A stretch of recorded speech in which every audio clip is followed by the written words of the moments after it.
Drunk bitches be like. Drunk bitches be like.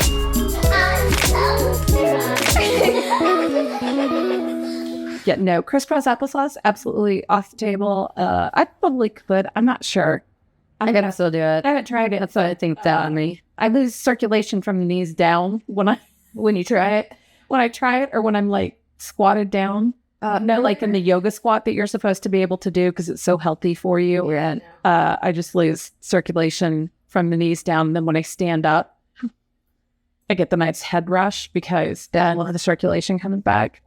So when we get the new couches, they're not new. They're new to us. We swapped my mom our 10-foot sectional for 2 sleeper sofas, never moving those again. When we move from the house, and they're horrific. I'm going to stay where they are. But they have really high sides. So I have to like pull my seat up underneath me and like sit kind of like this, but up on one leg so that I can use the arm of the couch. And yeah, best decision we've made. Bending lately is like a lot harder. Yeah. And like, I feel like, all right, so like there was a long period of time where I remember being very physically fit. And then like 5 to 10 years go by and I'm like, man, I'm out of shape. I feel like I've gotten that again, but in the past 6 months, it went from like, I'm still relatively good at carrying things and stuff to now like 6 months later, every time I move, my back hurts and I'm like, I don't want to do anything. So you know what? You used to run and I used to run, albeit because I had to. I don't think that's because there is, well, you're right. Yeah. Where you came from. There's a man on a bicycle yelling at you to just keep running because it was basic training. Yeah. I used to love to run. Yeah. Mainly because it's the only thing you could do that you could get away from everybody. That you could just go to the track whenever you wanted. Anyway, I would like to do another 5K and not like be yelled at. Not being yelled at. And also I was laughing because when Jody and I did the one 5K I've ever done, I was like, yeah, I came in like 3rd in my age group. There were only like 6 of us. Hey, that's still 3rd. I mean, yeah. Remember, we had a race like that. It was a half marathon. Yeah. And I came in when it was like 1st or 2nd for my age group, but there was only like 4 of us. Yeah. And I was like, yeah, there's only 4. He's like, it's still 2nd. I'm like, second. I mean, I feel like that's it. I don't know. I got 1st place in a golf tournament once. Yeah. They split up the boys division and the girls division. And I got 1st in the girls division. And there were only 2 girls in it and my sister. So I beat my sister. But you know what? I still got 1st and I got a trophy. Absolutely. And you beat your sister. I think my sister. So the answer, all things you like to do. Yeah. I mean, you know, she always won all the things. She was more athletic than me, which seems weird, but she was. Really? Yeah. And she did all the sports and stuff. She looks like a volleyball person. No, actually, well, she did volleyball for a little bit. I did volleyball for a little bit too. We both did basketball, track. I don't know that she did track. She did softball. But like still through high school, she did tennis, softball, like all the things. And I quit to be a cheerleader. So, you know. It's so funny. I just can't picture it. I know. It's weird. But she was always like way more athletic than me. Which is kind of such a, like, you're built like a brick house. I need proof. But I don't like following directions. And there's a lot of directions in sports. People telling you what to do all the time. How you're supposed to do certain things. Like you didn't have to do that when they were like, you have to do the same thing as these other 9 girls. I mean, yeah, but like, I feel like I was also more athletic than a lot of them, which, not more athletic, because a lot of them were skinnier than me and stuff, but like, did you know how to do all the fancy jumps and stuff? Yeah. Like that was like a front toe touch and then, is that a pike? Pike, yeah, that's a pike. Herky was my favorite just because I liked saying herky. That's the one with your leg underneath you and one bent back behind you and then one straight out, like kind of to the side. Gotcha. Yeah. I tried out for cheerleading one time. I went home in tears because I could not pick it up at all. Yeah. And they would like, you have to come back. And I'm like, never coming back. I went to school with 400 people and like being there with everybody who's going to see you day after day after you fail, because there's no way people if you weren't a cheerleader by 6th grade, you were never going to be a cheerleader. Oh, see, we didn't have really cheerleaders like younger where I went to school. So like freshman year in high school was your first time to be a cheerleader. So you come in brand new. And old. We didn't every sport before high school was like, you just did it for fun, right? To try it. Yeah. And then high school got serious. You know what I mean? Yeah, I wasn't, we've talked about this before. I wasn't necessarily allowed to do sports, even if I would have been interested in them. And I wasn't that interested. I would have done soccer if it would have been anything. I tried track one time, and again, I was just like, I don't like this. I'm not good at it. Conversation brain, and I've had multiple times. If I'm not good at something right away, I just don't want to do it anymore. I don't like the size. So I tried shot put and discus, and I could not do either of those immediately. And I'm like, I'm never coming back to track. And my parents never made me finish anything, but also I knew that my dad worked thirds. My mom was at work until 5 or 6, 7 o'clock at night sometimes, depending on when she worked at the granary. It was late because of the farmers, and then she went to work for government. But you would have had to get yourself. I would have had to get myself everywhere, which I did as an athletic trainer. But you don't have the kind of practices athletes do. We show up, tape you, get your end tape off most of the time if we don't show up. And I got a thing with trainers. Okay, so we were at a race once, and I broke my toe. Okay. Tape it to the other one. Well, no, and that's the thing. I knew that, right? And I had my mom was coming to visit us. I broke it on a Friday night after a 1 mile race. We had a 5 and a 10-mile race on Saturday morning. I had a half marathon on Sunday, and she ran the full marathon. Okay, so Cat did? Yeah. She ran the full marathon on Sunday. Yeah. So we had 4 races that weekend. So I was a lunatic. We get back to the hotel on Friday night, and I kicked a chair taking my pants off and broke my pinky toe. Best way to break your toe ever. And then I had, another I would have come up with a different story. Yeah. I had another 28 miles to run. So I'm like, okay. So mom came up, and I had to bring tape and stuff and taped my toe, whatever. So after the half marathon gets over on Sunday, I'm like, my toe needs taped again. And honestly, I don't have the energy to bend over and do that. And there's a medical tent. So I'm like, okay. So I just go straight to the medical tent. I'm like, I'll get a professional to actually tape it up now that I'm done running and whatever else. I walk in there. They had no idea what I was talking about. They didn't even have tape. I walked in and I was like, hey, I broke my toe.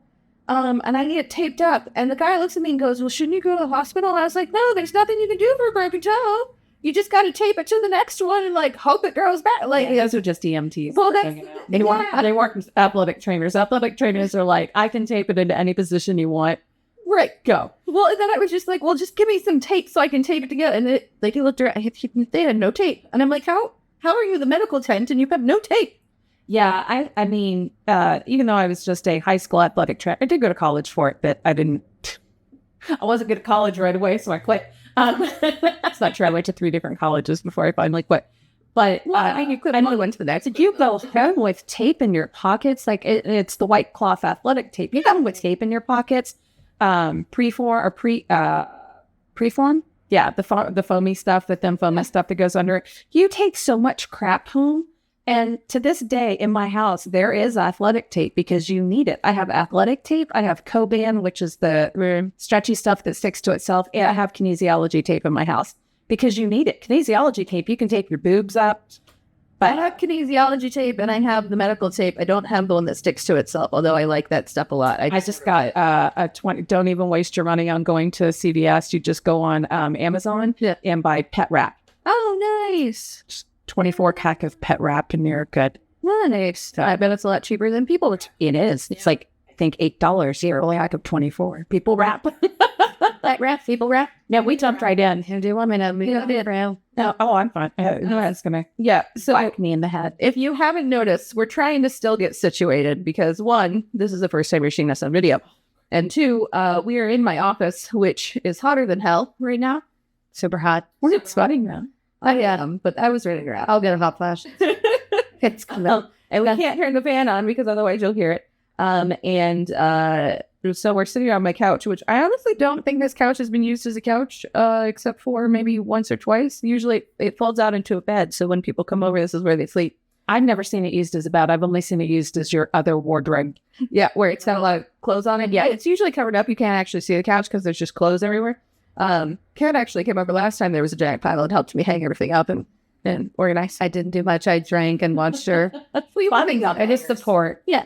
I just support. Put things on hangers. It was like mom in the dressing room, right? When you're trying stuff on, you just throw it to her and she hangs it on a hanger. Yeah, because she doesn't want to be embarrassed by the fact that you'll just go and dump it on the desk to the person. I mean, nobody is here to clean up after you. Right. Absolutely. That's exactly what they're paid for. Justin, just to I'm comfortable and situated in where we're sitting and being on camera and things. So, I'm Mindy. Oh, yeah. I'm Randy. Hi. Oh, they just reminded me of my like childhood when I was watching. I did a TV commercial when I was a Daisy for Girl Scouts. I never knew. Yeah. Oh boy. Oh boy. And this is Kat. Yes. Oh yes. And this is Kat, our friend Kat. You have heard Kat on Fuck Cancer Part 1, Part 2, and Part 3. I believe so. So this one, Part 4. Part 4. Keep forgetting about my mic because normally it's in front. Oh yeah, that's true. Yeah, we don't have handles. We're getting situated. We'll progress just like we did with the audio portion. We started out a little rough, had some rough patches here and there, and then got kind of consistent. So it was one of those things that if we didn't do it now, we weren't going to do it till the summer. That's true. And I was like, been in procrastination mode. Yeah, we have reasons, but I need a deadline, and I need someone to force me to do things for me to actually do things. So, we'll get better at this eventually. Yeah, and we're still not doing it live because I still say stupid shit when I'm drunk, and then message Brandy the next day, and I'm like, can you cut out? I remember saying it, but can you cut out everything here? That's true. And we're also going to have to, we don't know how often we're going to be doing this because I don't know how long it's going to take me to edit video things. So it may be quick, it may not be. I have no idea. We're playing it by ear. Yeah. So bear with us. But this is our inaugural, I can't say that word. I said it mostly. Inaugural. Now it just sounds inaugural. It does sound weird. It's one of those words where you say it more often that the first time or back in the first time. It's our premiere. It's our video premiere. It's 2024. This is season 4, 3, 4. Oh, we're on 4 because I've been doing it by years. So we're in 4 now, I think. Because I think all I was going to check, but I can't because we're using the phone. Are we in 2024? We started in 2020. Yeah. So 1, 2, 3, 4. We're literally going with the years. That makes us nice to remember. How did it take me 4 years to realize I just needed to use the number at the end of the year? I don't know. Just like, I went to the brewery for 8 years before I figured out Old Mill Stout is oatmeal stout. That's it's not making sense. Yeah, it's an oatmeal stout. Okay, and it's called Old Mill Stout. That's why it tastes like it does. Got it.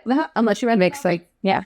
So and now because we're on video, we can do things like this. Look at our fabulous products that we have online that you can purchase. Yeah, I think now that I can do shirts on my own, I might do that, or I'll just do the thing that everybody recommends and just do like glassware. Mugs and stuff on the site that we have, and then do one of those. We have tumblers, and then we have also Kat. Raise a glass. One tumblers. We had enough coffee for the morning after. All right, you're a horrible product specialist. Yes, you're covering up the logo. Sorry. No, just spit it.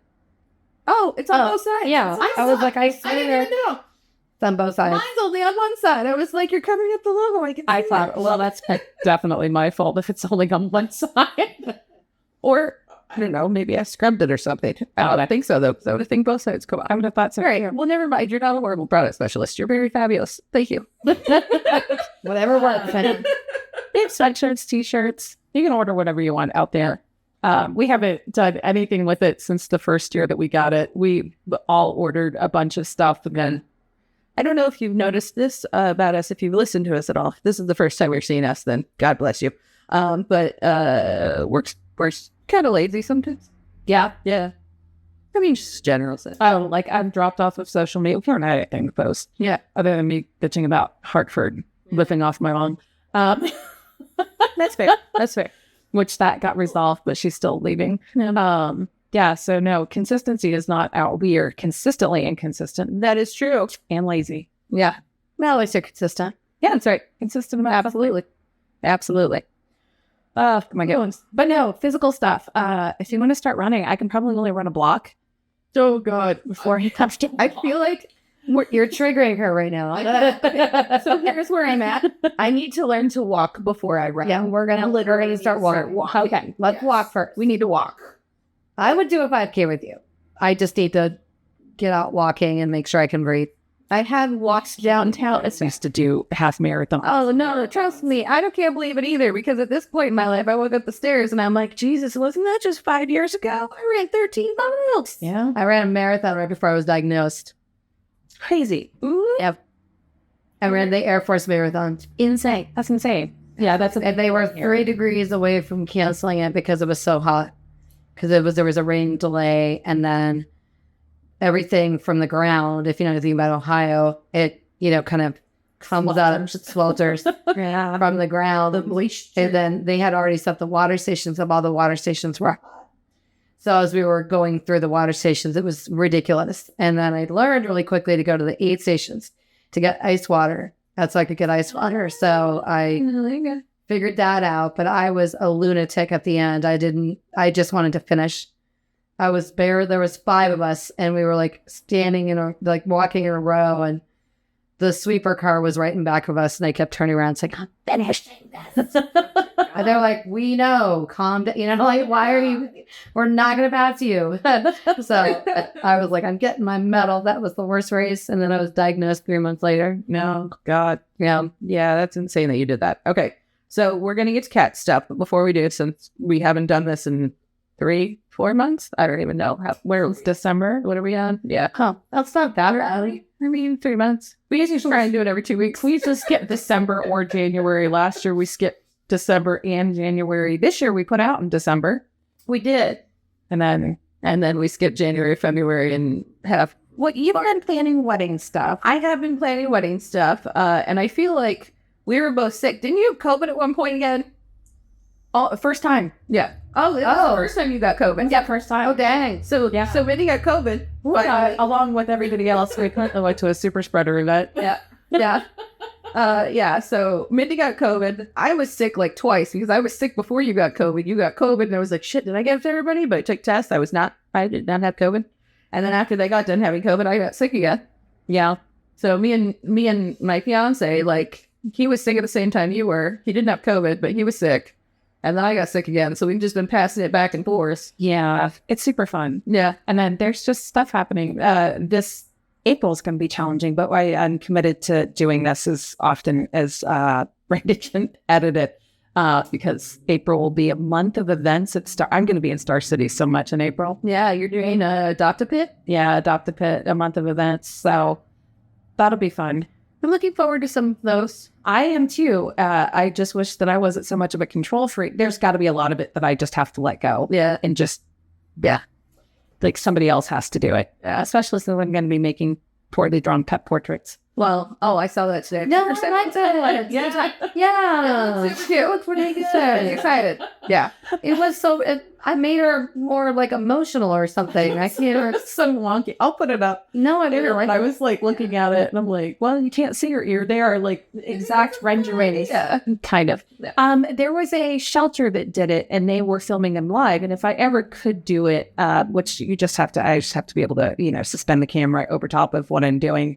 But my commitment is to do them in 10 minutes or less. Okay. And I tried pencils and markers last night, which is what hers were in. And I'm like, nope, crowns, getting crowns. Yeah. Crayons, whatever. I know it's crayons. Really? I always say crayon. It was last I grew up in Colorado. Yeah. Do you want colored pencils instead? Because I have like a trip denying set 1,000 colored pencils. Every time somebody would get me a coloring book, they would give me colored pencils. Plus I got like the professional set. Yeah.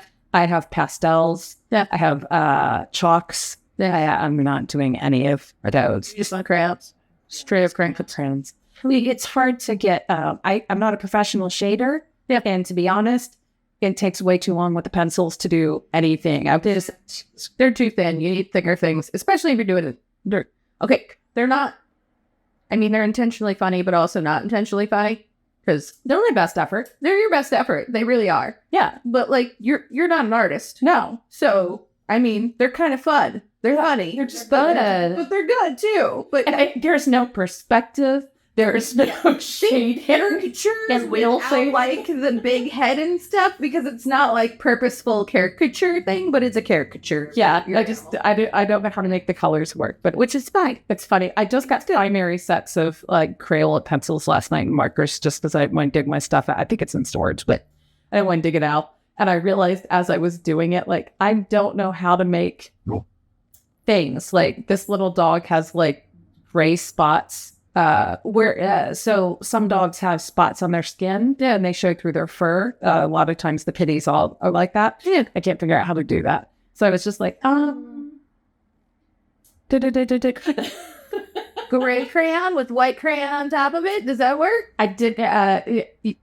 Yes, that's kind of what I did. I just kind of like rubbed the pencil tip on it really lightly. I also didn't have pink in it when I did her bonnet, but I had a pink marker, so I was like scribbled over top of it. But yeah, it'll be fine.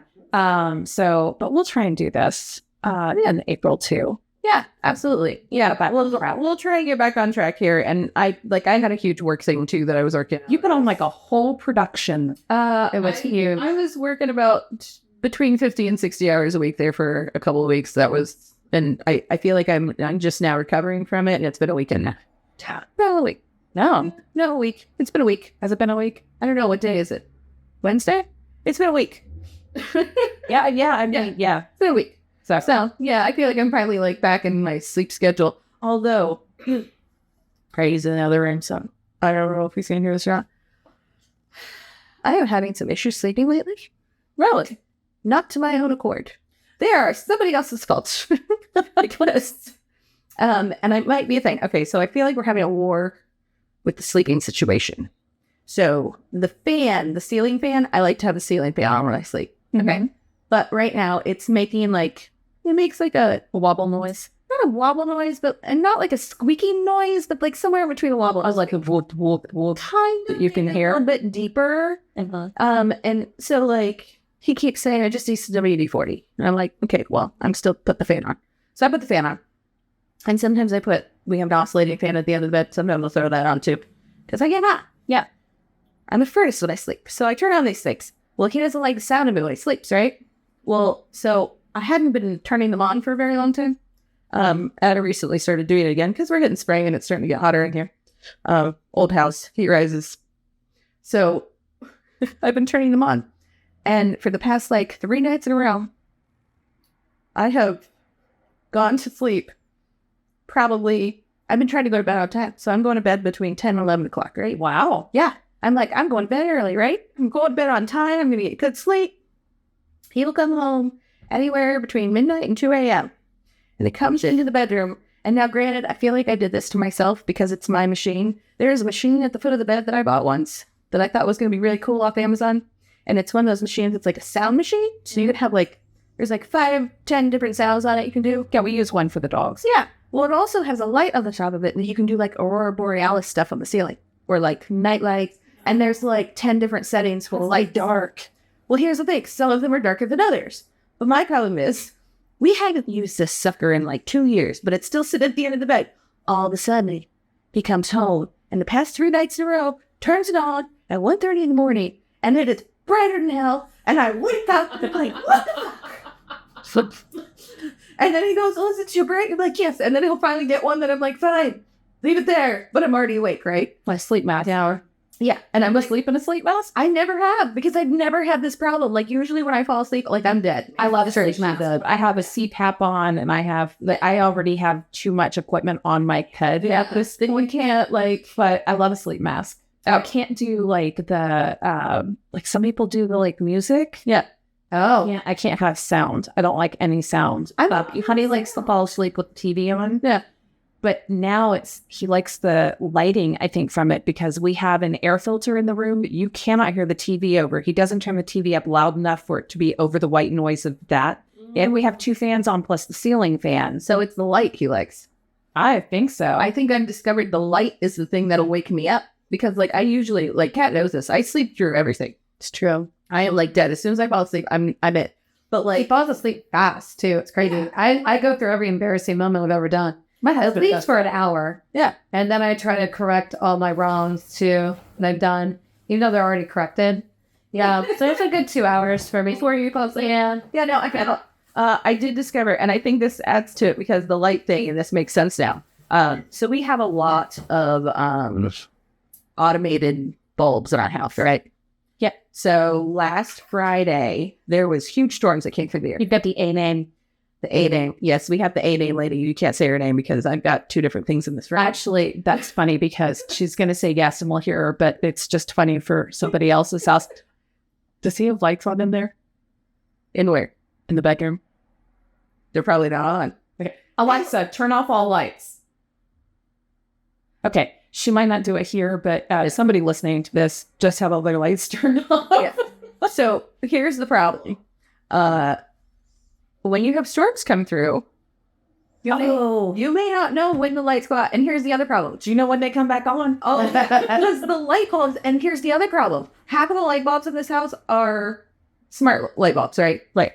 The other half are not smart light bulbs, but they are on a remote. Like the light in this room, I have a remote, which means the switch is always on so that the remote will work. So that means in my house, when the power goes out, I barely notice it, especially in the middle of the night, because you don't have any lights on, so who the hell knows? But at 5:30 a.m., when the power comes back on, every single light in the house comes on. Every single one. And then it wakes me up. And this happened 3 times in between 5 and 6 a.m. last Friday morning. 3 times. The power goes out, power comes back on.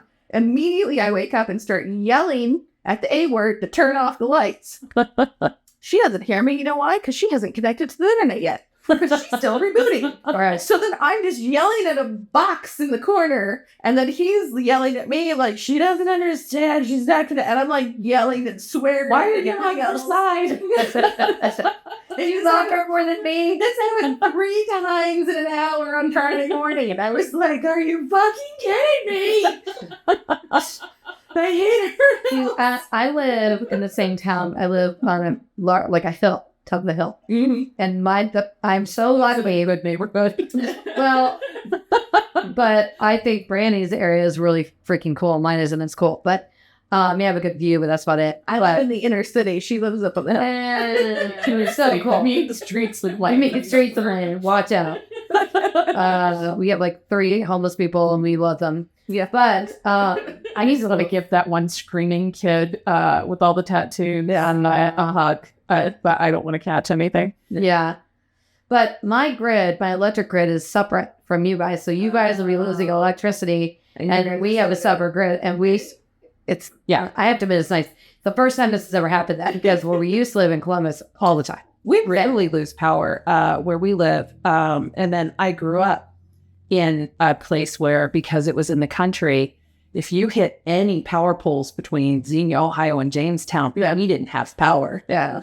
And then we also were not a priority. I will say we don't lose it often. And when we do lose it, we get it back fairly quickly, which I feel like is the problem from last Friday, is we would lose power. And then like within 15 minutes, it would come back on. And it was like, We've got lights on again. We've got one TV in the house, so when the power comes back on, the TV comes on. It's in the dining room, which is fun fact. We have TVs in every room of the house except for the bathrooms, and if they made waterproof ones, we would have them so that I could watch BritBox while I'm showering. I mean, it's just how it is.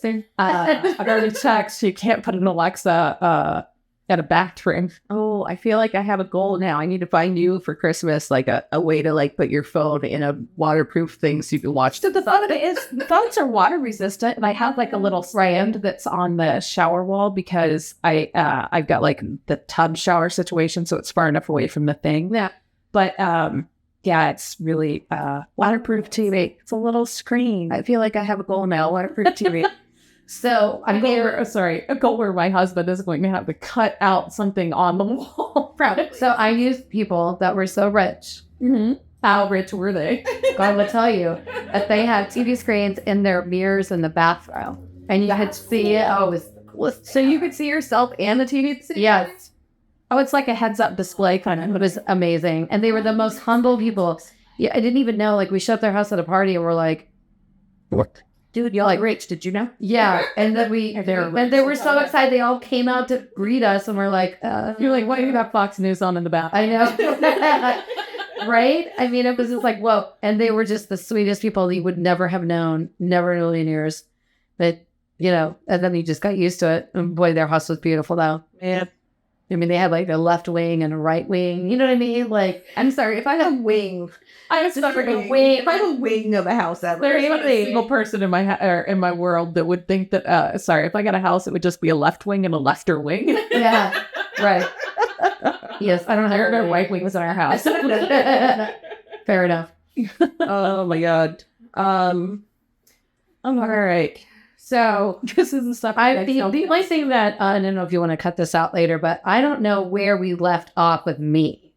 You know what I'm saying? You were not talking about that sales. This was in September. I think we did September. You even gone up to the James. Yeah, you had not You're tried to. You had ready to go to your trip. But they know about the trial. They know it. Well, it's out. Erica, my friend, was in town. Yes. Laura. Yes. So Okay, yeah. So the till, which was where they take the tumor out, they make more of them in a lab. Like they take all the T cells. The T cells in the tumor. There's T cells in your blood, and there's T cells in tumors. Basically, white blood cells. You're basically a doctor now. That's true.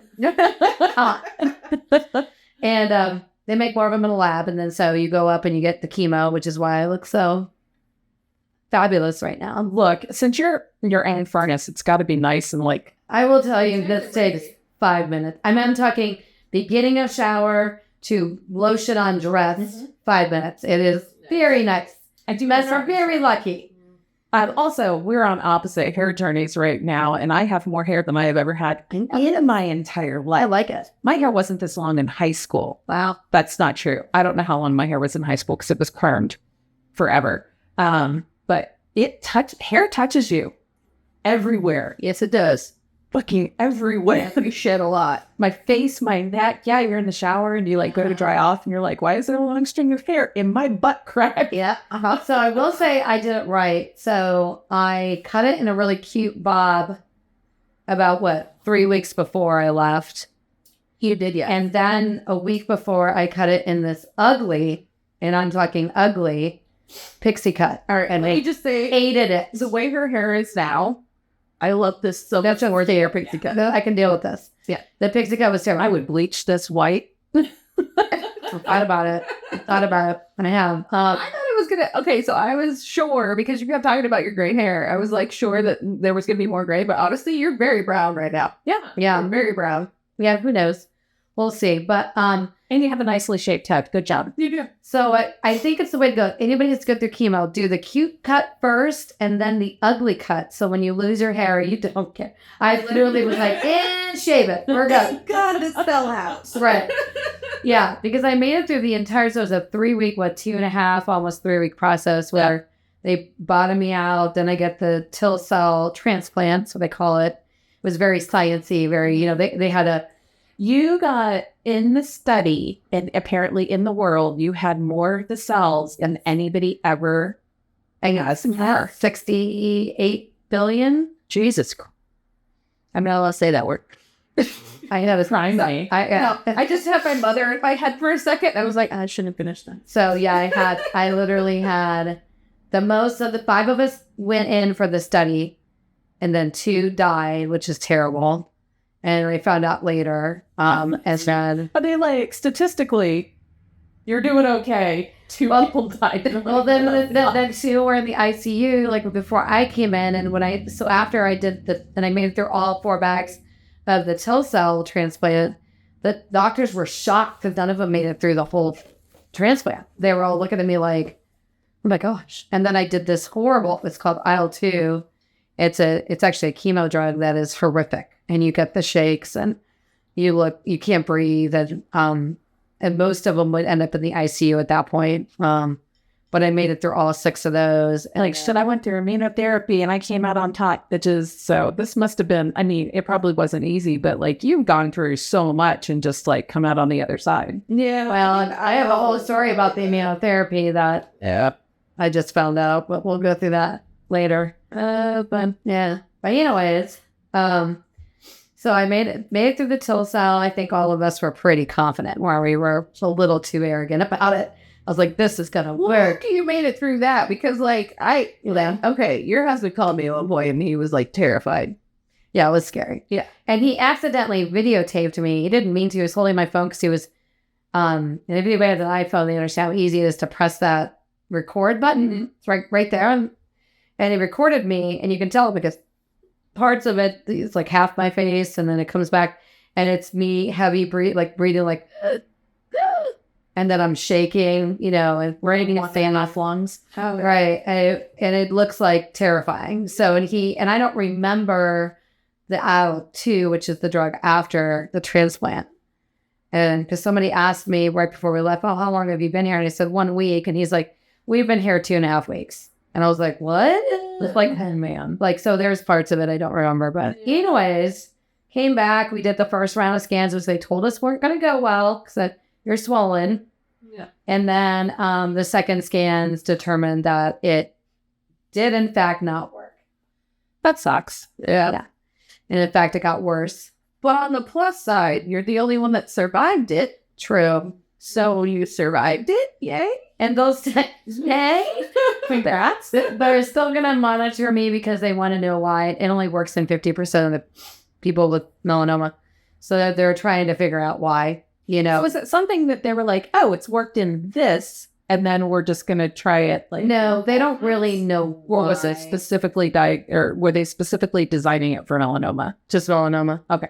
So that's why I'm actually good for this study because they want to figure out why it didn't work. Yeah. And is there a certain population that doesn't work? So just, Well, that's good that they're still keeping tabs on you. Yeah. Understanding it. I didn't realize they were doing that. oh, good. Yeah. So they'll still study me for the next whatever years. But, it was definitely a blow to say the least. So I ended up with more tumors. It's gone infiltrating my spine. And, so then, and I'm in a lot more pain than I was. So it's harder. So we've been the James, which is the cancer hospital in Ohio, the renowned James Cancer Institute At the Ohio State. They basically told me there's not much more we can do for you here. So they sent me to Pittsburgh, which is the #1 hospital for melanoma in the world. And I got to meet with the #1 doctor in the world for melanoma. So I'm at the head cheese now. Nice. Dr. Devar. So if anybody needs a good doctor. And I went there last Friday, but I had a spine MRI right before we left. And, you always see the results, but I never know. I wish there could be a section at the bottom for people like me that's you're screwed or this isn't good, section is something I'm I don't know. It looks like it's in most of it, but I don't know if I'm right. So we get there and he pulls up the spine images and it's in every vertebrae. Oh, wow. And we were just So does that make your spine really fragile or yeah. So what they look for, yes, that's exactly right. So luckily they're small lesions. None of them have fractured yet. That's what they look for, the fracture. So he was like, it looks good. We're all like, I don't know why you think that looks good. And he was like, because there's no fractures. We're like, it looks better than we would think. Right. It's all relative. Yeah, true. Exactly. So, and then he started talking about some of my other tumors. And there's 3 problem areas. The spine is obviously a problem area. And then I have a tumor above my stomach and below my stomach. So this distending that you're seeing, there's one here and one here. Okay. And the one here is choking off my esophagus at the bottom, which explains why I keep choking. Yeah. And then the one below it is choking off my pancreas, pushing on the top of it. So what they're worried about is, so from the scan from January, was it December to February, showed a 25% growth in both of those. That sucks. Yeah. And he said if there's another 10% growth that I won't be able to eat.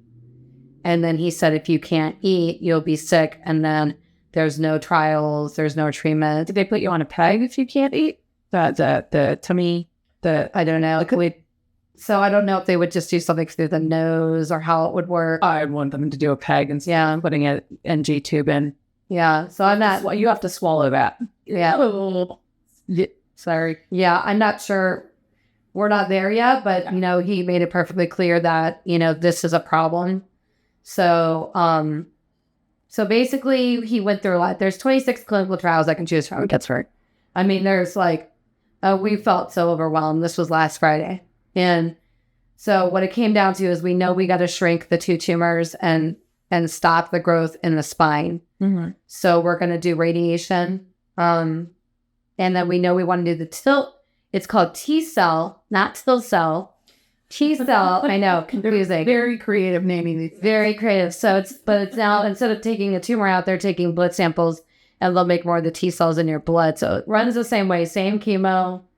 But the difference is I'll be sitting next to a machine that will, after the chemo, will filter my blood out for like a day. And it basically cleans my blood, takes all of my immunities.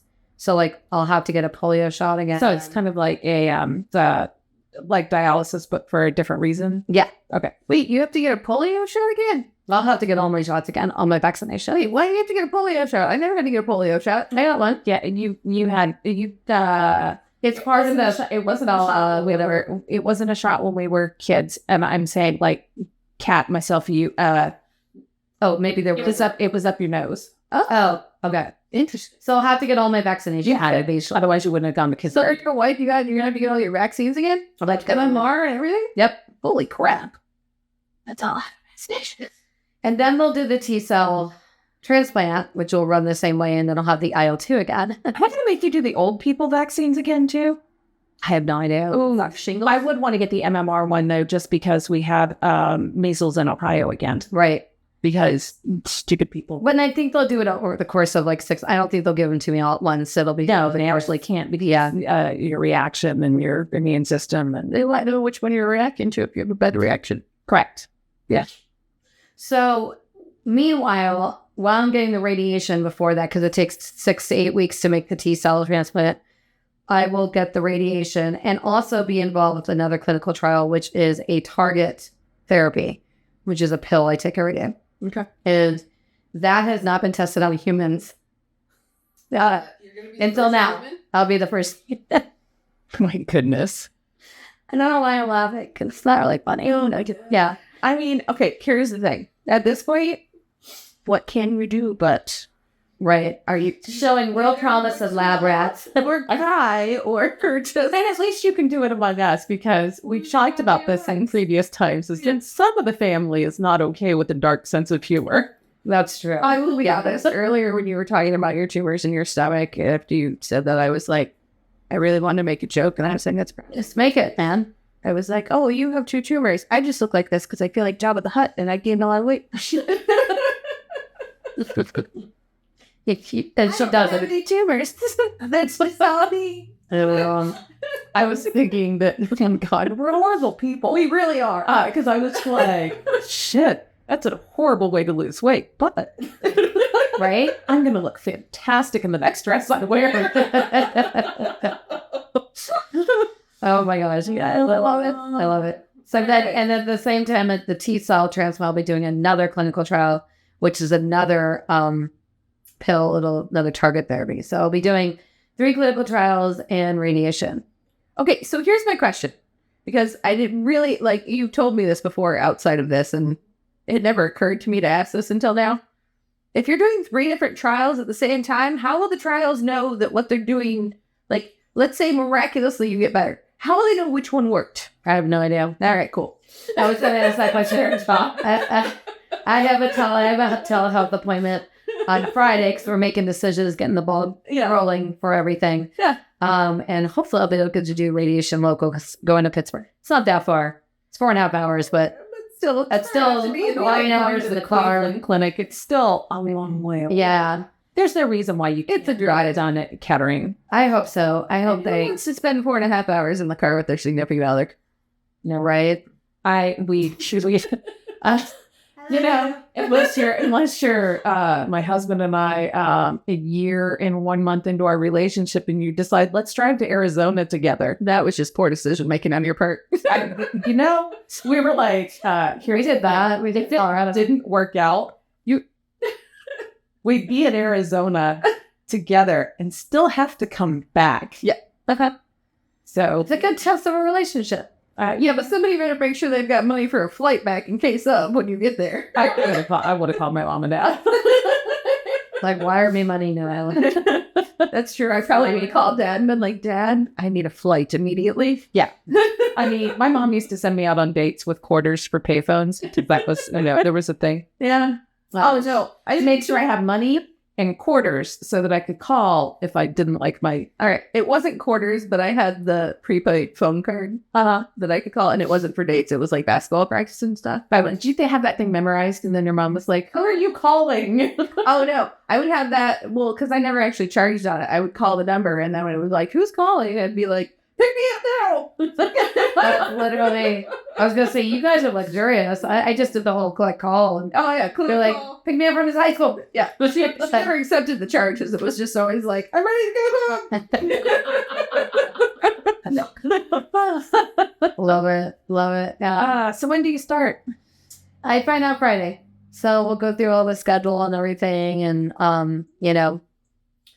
hope it works this time. I'm definitely a little bit more stressy, but today's a good day. Today I couldn't have done this yesterday. I probably would have cried. Yeah. I've been having a hard time with it. Ups and downs. Yeah. Brandy's going to help me start my videos for the family and stuff. And I want to do videos for all my kids and generally making duck fix. Yeah. Thanks. Yeah. Now we have to arrange our faces. Yeah. I guess make weird faces and things now. I know people are going to be like, Mindy's crying. No, my eyes are watering. I mean, I'm an emotional human being sometimes, but now my eyes are draining down my face. You're fine. Yeah. I feel like I'm doing good this evening because I've heard we had lunch yesterday, so I got to hear a lot of the things. Because I feel like the first time she called me to tell me the thing, she was driving back from Pittsburgh. And I was sitting on my couch with my laptop on my lap doing wedding things. Then she was going through stuff and I was like, And like, I was listening, but I wasn't processing. I was there. I don't think we processed for like 2 days. Yeah. Kat goes, do you have any questions? I was like, no, I don't think so. Never knew. Yeah. And I was like, I feel like I don't remember half of what she said. Yes. I think the whole, like, those tumors growing so rapidly scares me. There's certain things that stick out that are a little concerning and a lot concerning. But yeah. Because you have to say you're well to do the trials. If you're not well, then you can't do any of it. And then you just die again. I'm waiting for them to get on the radiation then, because I feel like they did radiation on so in the previous, before your last trial, they did radiation on the base of your spot, or the base of your neck, right? Mm-hmm. I thought they did radiation. I've never had radiation yet. Which is my first. So the tumors, because I know that they said like radiation wasn't going to help melanoma, but I'm like, surely it would have helped tumors. Yeah. I think because until now they don't worry about them until they're between, I think it's 4 centimeters and 10. Okay. And a lot of them were like 1 to 2, 3. And sometimes, and I found this out much later, is that your tumors sometimes can like adjust in melanoma. They can go smaller and then the body can absorb them. I've had tumors where they were there for 6 months and are now gone. So it's like, I had 15 tumors. Right. So it's interesting. Yeah, it is interesting. So it's a very weird. And I also found out that I had, because I was saying to Dr. Devar, I said, I just wish I would have done something sooner. Like, well, and he was like, just stopped and looked at me and I was like, okay. And he was like, you have the rarest form of melanoma, right? It's in 0.5% of the population. And your melanoma, you're born with it. And it lies dormant until it doesn't. And then it attacks your body in 5 weeks. You are stage 4 within 5 weeks. Wow. And I was like, okay then. So you're telling me that even if I would have gone in and did something sooner, he's like, even if you would have gotten that spot removed, it was still in there because melanoma goes down first. So it was still in that area. So you couldn't have guaranteed that they got everything. So basically, you've been in stage 4 for a long time before you knew. Right. Yeah. And then another thing that I found out was I couldn't figure out like why the immunotherapy that what I originally did didn't work when it works in so many people with melanoma. And I guess when you're born, there's something in your blood that you're either positive or negative for. I can't remember the name of it, but I'm positive for it. And then he said, people that are positive for this immunotherapy doesn't work at all. Yeah, that would have been nice to know before you went through that. Well, and I said that to him. I said, well, then why did I waste 4 months of my life doing this? And he said it was protocol. Oh, They still would have made me do it. that's stupid. Yeah. Like, if they already know, like, what form you have and everything else, like, get you into the trials right away. Don't do the... I don't know if that's an insurance issue that they have to do that. Or, like, I hate insurance companies. yeah. So I found out those 2 nuggets, which, was shocking. You know what I mean? Like, I was like, okay. And he, I like him because he's very straightforward. He's not like my other doctors. I feel like always are blowing sunshine up my butt. Like, oh, we're going to get this. We're going to get this. He's like, yeah, you're screwed and we need to fix this. And she's like, the best I can do is make you stable so you can live longer. But that's nice to, it is. I mean, we had talked about it before. I was the first person to say something to my dad that he was like, what? And surely they would have told you. Like, I told them to stay off the internet, but also, like, my dad's doctor didn't tell him that myeloma was that it was fatal. Yeah. So quickly. Yeah. So when he made the joke about wanting to get a Hellcat, and it was like, I wouldn't sign like a 7-year loan, and sign a 7-year loan or anything. Maybe not even 5 years. And he just looked at me, and I was like, I'm a horrible human being, but also sign a 5-year loan. Yeah, okay. We're gonna sell that. Yeah. And I appreciate that in people when they can just be like brutally honest with me. It's hard to hear at first, and then you definitely kind of go like down a rabbit hole for a while, but I feel like ultimately it helps you combat it like head on, So I think that's you got to have a realistic look at things, and so you can, manage your disappointment. Yeah, manage your disappointment, but like also like And expectations. Sorry, that sounded so negative, but I'm a bit of a planner, and like there's certain things that that we've talked about that like you want to plan and do for like, you've got 3 kids that are very young. And so like there's things that you want to plan to like leave in place for them, like if you're not around for later on and things like that. So like it's good to know what the chances are, we didn't ask him life expectancy if I do all this. So that's going to be a question that we're going to do on Friday. Yeah. Just like his professional opinion, because you just never know too. Well, yeah. I've been following this woman on Facebook. She has the same melanoma I have, same exact spot, same everything. Yeah, except she's got it in her brain now. And she was a broadcast journalist in Oregon. Oh, well. Yeah. And so then now she does these like videos, and I've messaged her a couple of times, like she gets back to you. She's really sweet, beautiful. She's gorgeous. But they have given her, they've said maybe a year, you have a year left with treatment. But they told you that 2 years ago. Yes. They told me that. They said 6 months to a year. Yeah. Yeah. I was going to say, I feel like they've always told you like 6 months, and you've been rocking it for 2 years now. So yeah, every expectation. That's true. But yeah, that's true. It doesn't so then I don't even know what the truth is. Well, and I feel like when you ask a doctor to be brutally honest with you and give you an expectation, and when they give you 6 months, like I'm hoping that they're giving you the smallest value, right? Like, so let's say it in 6 months to a year that they think that you're going to live. I'm hoping they're giving you the 6 months, not the year, because I feel like it'll temper your expectations. And so then I wouldn't want them to say, oh, you could live for a year, but then after 6 months, you know what I mean? Like, I would rather know the light. And not going to always, there's always an exception. Yeah. There was a comedian that it was a cancer, but there was a comedian that I really liked. I saw him a lot, but I grew up watching him. His name was the Amazing Jonathan. He was a magician, but a comedian. Like, he did almost horror stuff. Probably a couple of times. Like, he had a Vegas act. He came to Jokers when we had Jokers. He would do funny things like like drink Windex, or the trick always worked out, but it was this very extreme, like almost horror type things. Yeah. Like, he would bring his assistant out and he was like, look, I'm going to make her look just like whatever her name was. We have a Barbie of her. And I had little playing cards tattooed to her eyes. And he was like, what, do you know what your number is? And she was like, yeah. And he was like, great. It wasn't really a thing. Anyway, he was diagnosed with cardiomyopathy, and which is basically a weakening of your heart. And they were like, yeah, you got a year. 9 years later, I think he was 9 or 10 years in before he was doing comedy sitting down. Yeah. Right. Because, he got tired, but, Yeah. Yeah. you keep doing it. I know. I definitely want to start walking a little bit more and getting outside more and just, doing more. But I do get tired. It really kicked my butt this week, for sure. Because the back pain is horrific.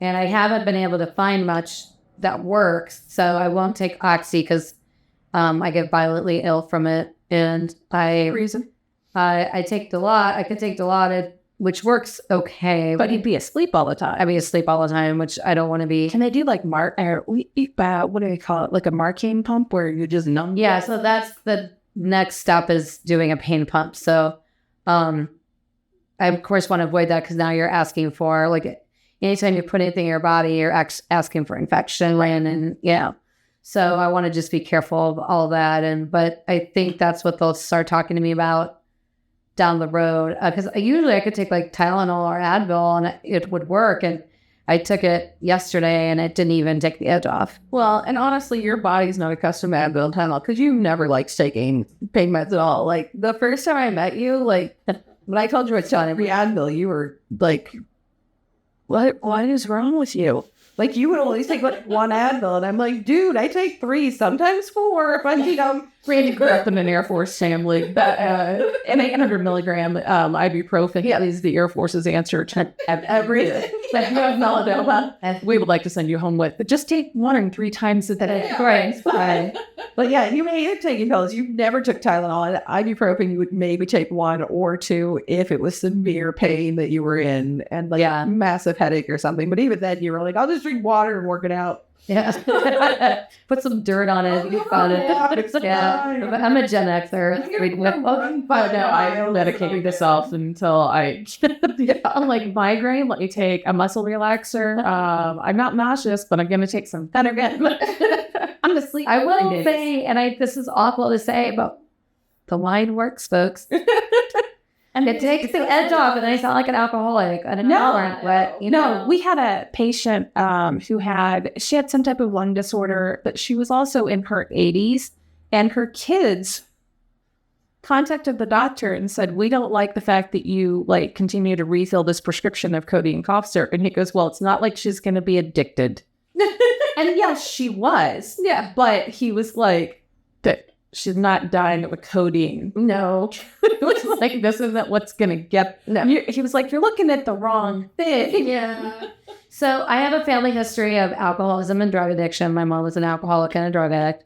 She did kill herself. So I am very sensitive to that and always careful. But when I went to see my palliative care group they were like, are you taking the Dilaudid? I was like, I took 1. And he's like, okay, how'd that go? And I was like, it didn't work. And he was like, okay, did you take the gabapentin? Yeah, I took 2. But he's like, you have to take 1 every day for a month or it does anything because it's supposed to help with nerve pain. Yeah. That's the other thing. My neuropathy is worse since the last treatment.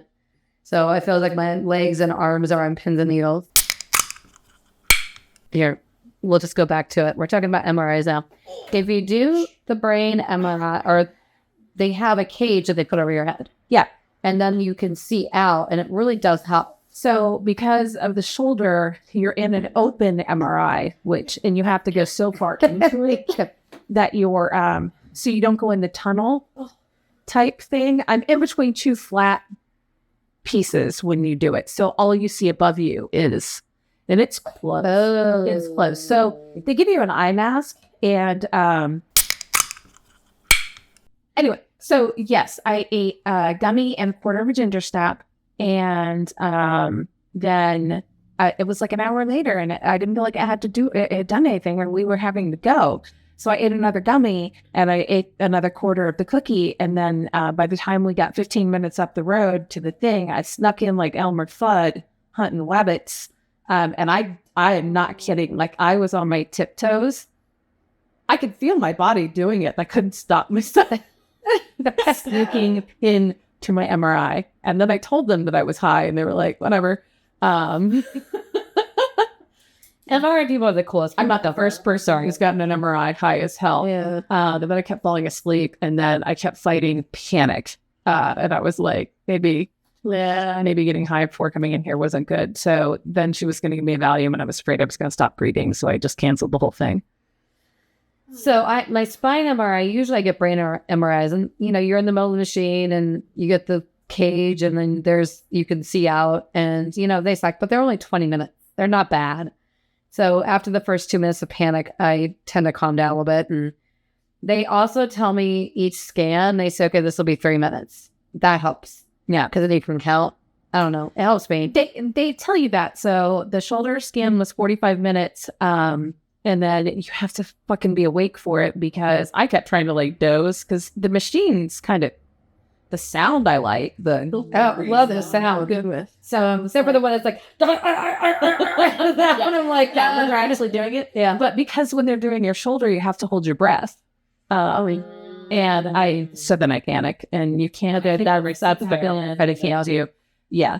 So I'm claustrophobic as fuck. One of my favorite horror movies is The Descent, but I am in a complete, almost hyperventilating mode the entire movie.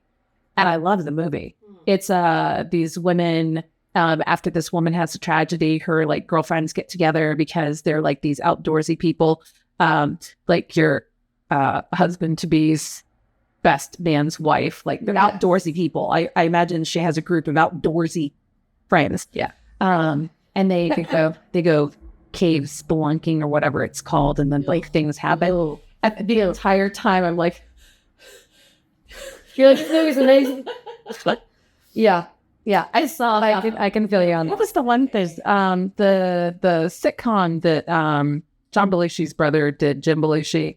There's an episode where he's spying on his daughter, and he's on a playground, and the playgrounds that have the tubes, little round things. Oh, he gets stuck in one, and I started having a panic attack while watching it. Yeah, so I had to go back in the MRI.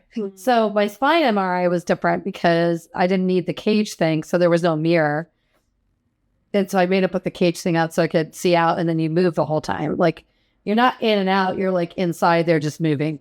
And that was another thing, because if you move at all, you got to start over. Mm-hmm. So they would move it, and then I would feel like my shoulders would do this or something. You know what I mean? Yeah. So I learned really quickly to put my fingers up like that, so you guys can see it, but they're down next to me. And so that I wasn't moving my arms at all, you know what I mean? So I had to really adjust and think really hard during that one. And that one was 50 minutes. That was hard. So on these MRIs, did you have to lay on your back?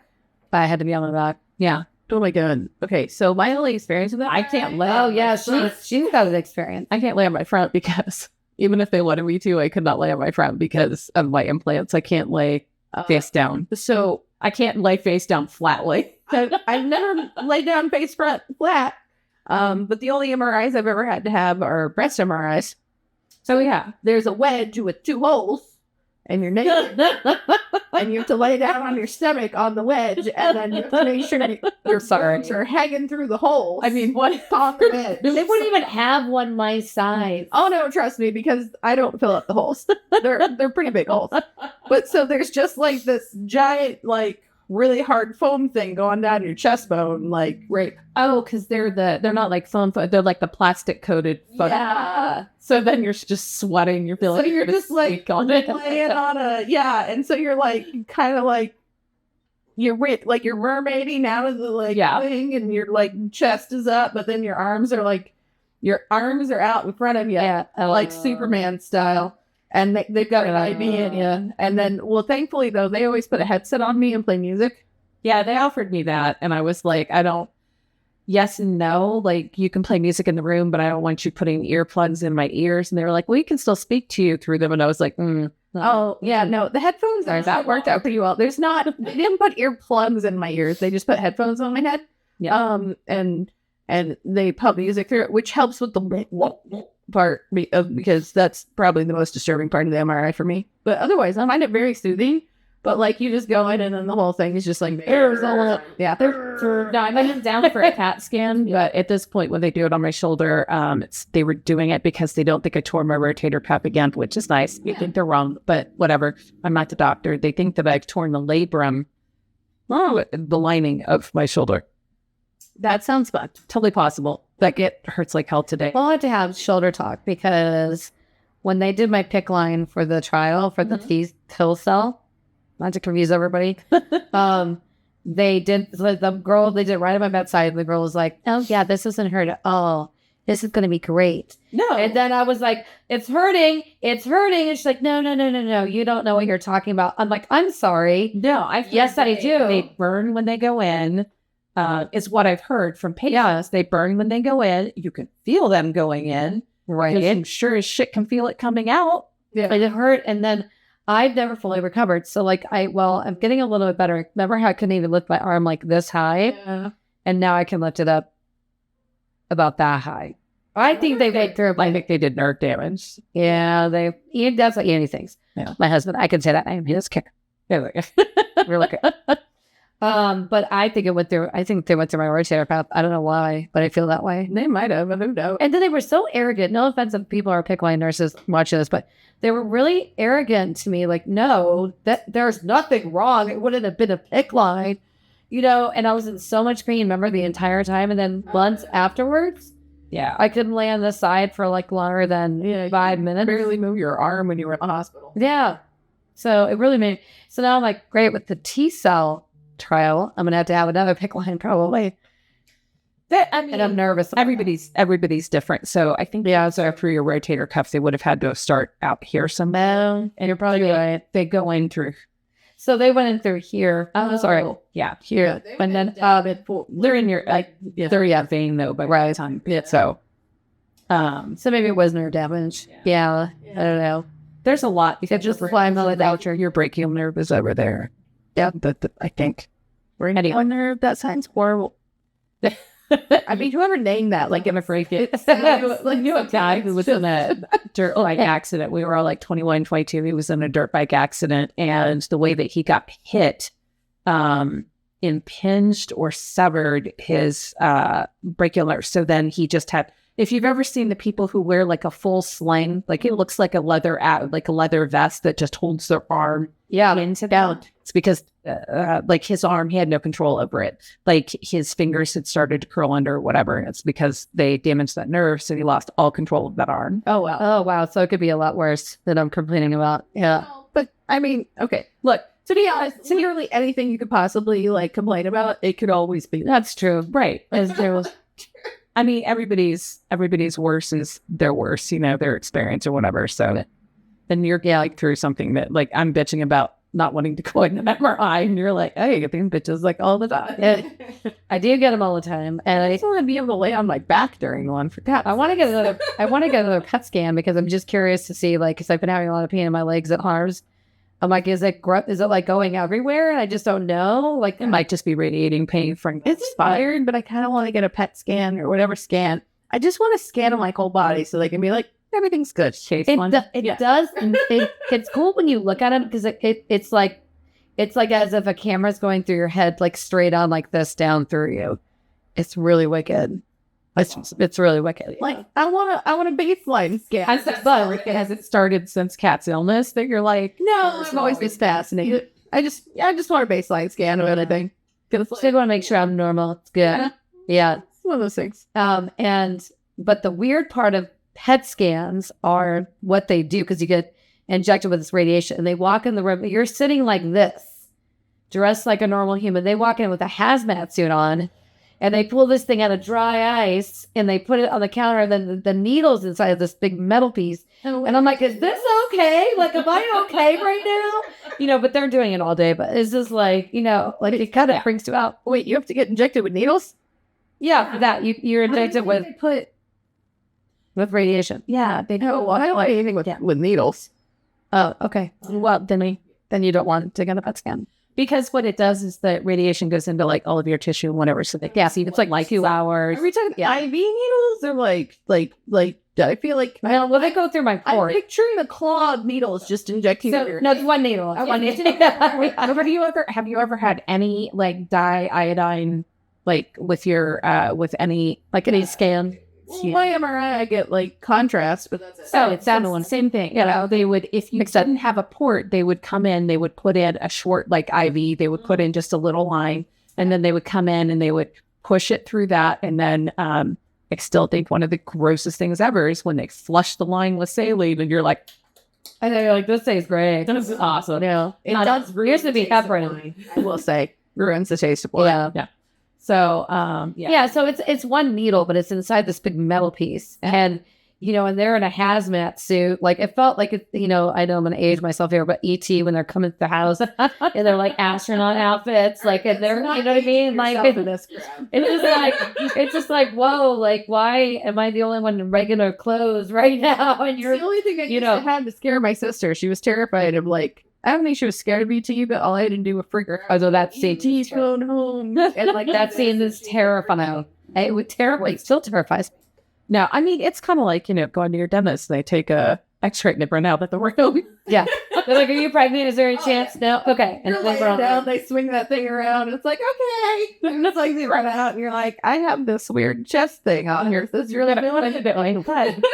Yeah, I know. Like, you're not protecting the right part. You're pregnant this at my brain. Like, you know. I basically tell Andy that I pretty much glow the dark, and he agrees. Like, I'm sure by the end of all this. Yeah, absolutely. We had when this guy that we knew, he had testicular cancer when he was really young. You guys are familiar with that.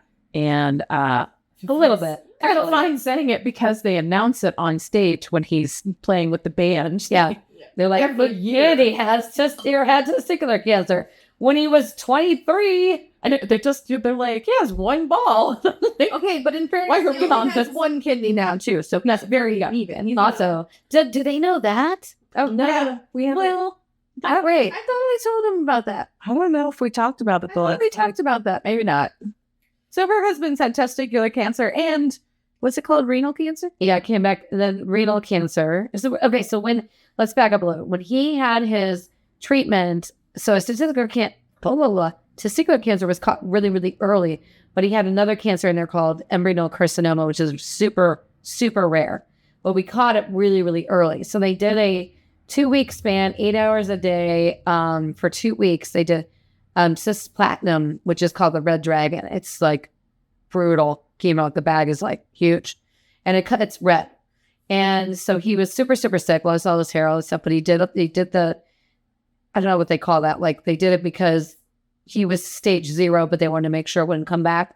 Yeah. But I remember the last day of treatment, the one nurse grabbed my arm and said, just make sure you watch his kidneys. And I was like, oh, damn. That's a weird thought to say. I know, I'm like, okay, I'll watch those kidneys. I don't know. Keep an eye on it. Yeah. And so what ended up happening was when I got sick, you know, you start thinking about your kids and you want one healthy parent. So he went in, like, I guess it was, I don't know, November, December, and got a bunch of tests done. I thought it was December or January. Yeah. And then he was diagnosed by February? Yeah. So he went in. Yeah, he went in for an ultrasound, and they basically were like, so I didn't know this about ultrasound technicians. They were looking at his fatty liver because he's got a fatty liver. And they were like, you can decide as an ultrasound technician if you want to look at all of the organs. You don't have to. Right. And he just did. This person just did it. Yeah. And then They might have looked at his medical history and just thought, man, I better give this a try. Yeah. Yeah. Well, he had a tumor the size of his kidney, the actual size of his kidney. Yeah. I mean, that's how big this thing was. that's fun. Isn't it? But it was still stage 1. Is that not crazy? He said it's the slowest growing cancer that you can have. He's probably had it for years. And he gets the cool doctor, of course. This guy walks in and he's super jovial, right? He's like a big dude. He sits there, he's like, you have a tumor, like that. And we were laughing so hard. We were having so much fun.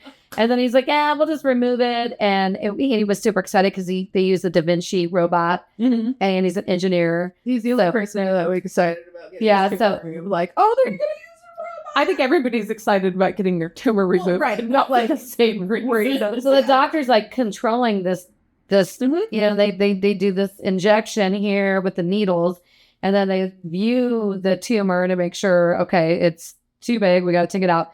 And then they take the kidney out through the front. Crazy. Yeah. And It's just like if they do surgery on your cervical spine, they go through the front of your. good to know. I did not know that. Yeah. That's so through your. Well, it's not through your throat, but like my mom has a big scar across here. Oh, throat. You said through the front of your and then stopped, and I thought you meant the other place. Oh no, front of your neck. My bad. All right. Sorry. Yep. No, throat's good. Throat's good. Throat's good. Look, I would pay attention. I know. Where I end sentences. So here's the thing, and I love you, and I love Auntie, and I love Auntie? Auntie, Andy, Auntie, Andy's now Andy. And now we're starting to get through. I feel like, okay, you know how I wanted to get like the baseline scan of all the things? Mm-hmm. I feel like your kids should get that like starting when they're like 18. Well, so here's the thing. Because you have all the cancers. Right. Well, because we found out, so really the fact that I know that I have the rarest form of melanoma is genetic. So he was like, so your kids, we're already getting them. People ask me all the time. They go in every year to the dermatologist. And me, my oldest, has had 3 spots removed. They were all precancerous, all 3 of them. So, you know, we are taking care of that, but I might have to up them to every 6 months. Yeah. So I see my derm, because I still see my derm every 2 to 3 months. Yeah. I see him again soon, and I'm going to ask him, now that I know this information, should I be bringing my kids in every 6 months or every whatever, you know what I mean? So, yeah, you have to find out what it is. Because like if you had colon cancer, they'd be like, yeah, your kids have to come in at like 20. Right. I mean, I thought it was a pain in the butt that like I'm 40 and I have to go in once a year to get a mammogram and then once a year and get an MRI, which sucks, but it's family history stuff. suck those memories, but I get it. But yeah, so like I had to do that. But like your kids are already like they're still very underage, and like you've had one cancer that's a severe form of it that's very like advanced. Right. Your husband's had 2 different cancers. 3 different cancers. Trifecta. Yeah, he's got the trifecta. Did he grow up on top of the mound? He was at the bottom when it was leaking through the soil, just like drinking it, I think. Yeah. I don't know. He's just Yeah. like radioactive. Yeah, so, well, the like- pool was right at the bottom of that. The old pool was at the bottom of that. We all swam in that pool. You guys have to just go Google Miami's birth. Yeah, it's too much. If we could Aaron Brockovich's town, Yeah, we really could. probably. Yeah. I don't know. I didn't make fun of. I used to joke that. So my grandmother was one of 13 or either one of 13 and 2 passed away immediately after like being born or under 1, or she was one of 15 and 2. Doesn't matter. Anyway, she had breast cancer. She had thyroid cancer. She got multiple myeloma. We're pretty sure she got that because she World War II. She worked in a munitions factory. That would do it. Like every single one of her siblings had some type of cancer, and for a couple of them, it's what like took them out. Yeah. I was like, you grew up in a holler in Tennessee. What the fuck were you sitting on top of? Like, Right. were you guys under the first power line ever? What do you? Right. Yeah. What yeah, exactly happened? Yeah. there? Yeah. Yeah. Sorry, my phone's going off, but it's on my right. That's okay. We're using that for the camera, and I'm not sure. I don't even know what time it is, but It is 7:50. I've been keeping track only because I can see my computer monitor from here. that's right. Yeah. I have the same mountainscape on mine. Oh, yeah. It's probably a Windows exclusive. Probably. It looks like Scotland. That's what I like to think, but it's probably not. It's all right. I believe it's Scotland, but yeah, that's where we're going on our honeymoon, and I want it to look It looks like the lights that David Tennant stands during Brad Church. That's right. Yes. Which I need to go and watch an entire series. I started watching the first episode and then never got through. So much better than the American version that he was still a part of, that he did an American accent for. But I think David Tennant is made 20 times hotter when They he does made an Scottish American accent. version of Brad Church? Yeah. Wow. It didn't have Olivia Colman, but it did have David Tennant. So I don't The usually. story wasn't as good somehow. I don't really watch that much TV, but when I was up at the James for my 2.5 weeks, we watched what's the soccer show for me? The soccer? Ted Lasso. Ted Lasso. I don't know. It's a soccer show. Sorry, I told people football. that when I told people that when I was leaving work that I just planned on, I was joking. I'm like, I think it better at my dart game. One guy was like, you gotta watch this. That's so good. And I was laughing because now I just know it is a dart show. Yeah. Did you watch the thing? Yeah, what is So good. It's insane. That's the only scene I've seen from Ted Lasso. Oh, I don't know. It's on Apple TV and I don't have Apple. it's fair. I revolt against everything Apple. Although I own an iPad now. Let's talk about Apple for a minute. Great transition. Yeah, there was another message I want to send to you. Yeah. Now that I've been dealing with this for over 2 years, the things that people say, can we talk about that? Sure. Okay. Oh, yeah. I'm excited to hear about this. Yeah, so, Dark. I've been told to try apricot seeds. Of that cures cancer. Mustard seed bats. Yeah, blueberries. Let's see what else. Tried ducks and salts. My poor dad. We tried drinking it. No, I do think my dad's probably, there's something maybe wrong a little bit. He's 77, think 77, 76, somewhere around there. And he read a book, and he's always been anti-establishment and, Western medicine. Yes. So, he is convinced that they're trying to kill me. And now, this is also his daughter. Everybody keep that in mind.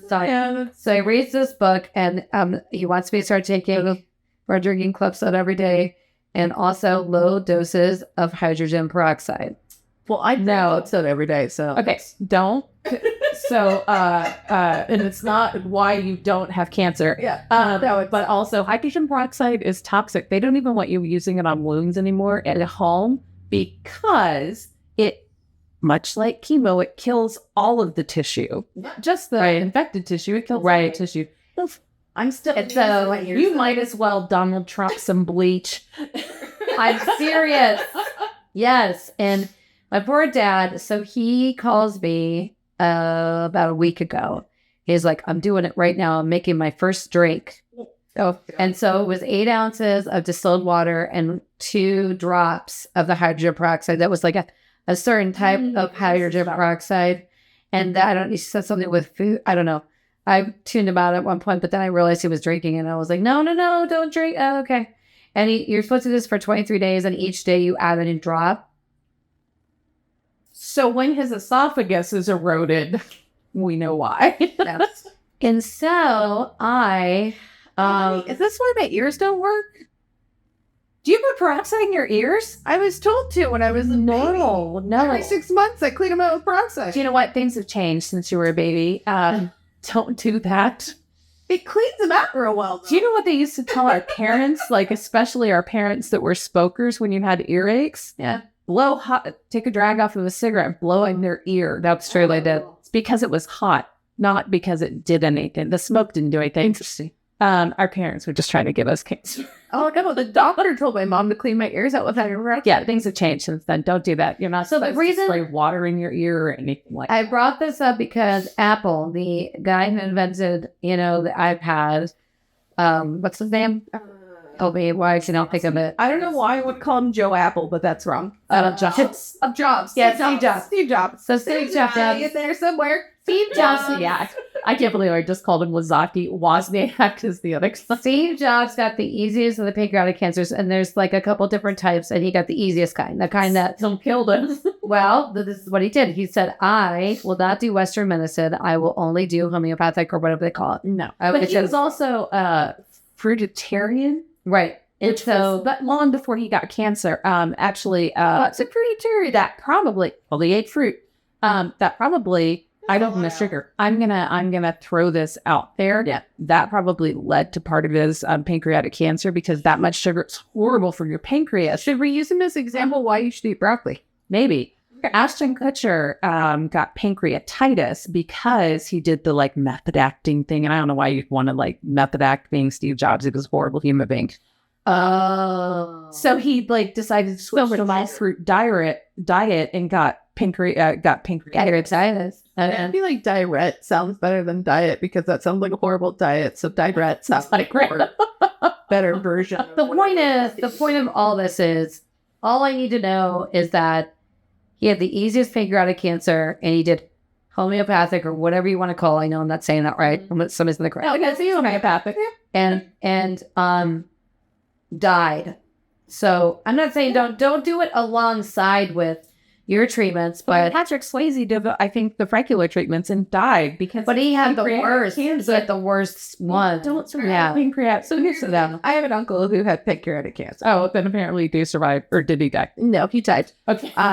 So pancreatic Sorry. cancer is one of the worst cancers. Yes. No, but he was given, I think he was given 6 months, and we had him for a couple of years. Yeah, well, Before he really started to deteriorate. So yeah, but he did all of the medical things and things like that. I think there is something to homeopathic stuff because, of course, but I think the thing to homeopathic stuff is also there's also a mental attitude that comes with it. a placebo effect.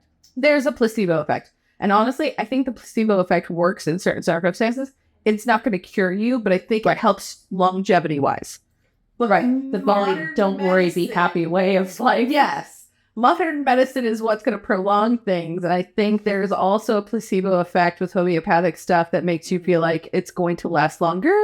And you do last longer. Right. But eventually you're going to succumb to the thing that is going to kill you eventually. So many people have told Ryan detox, which is not a Yeah, detox. I've heard so many things.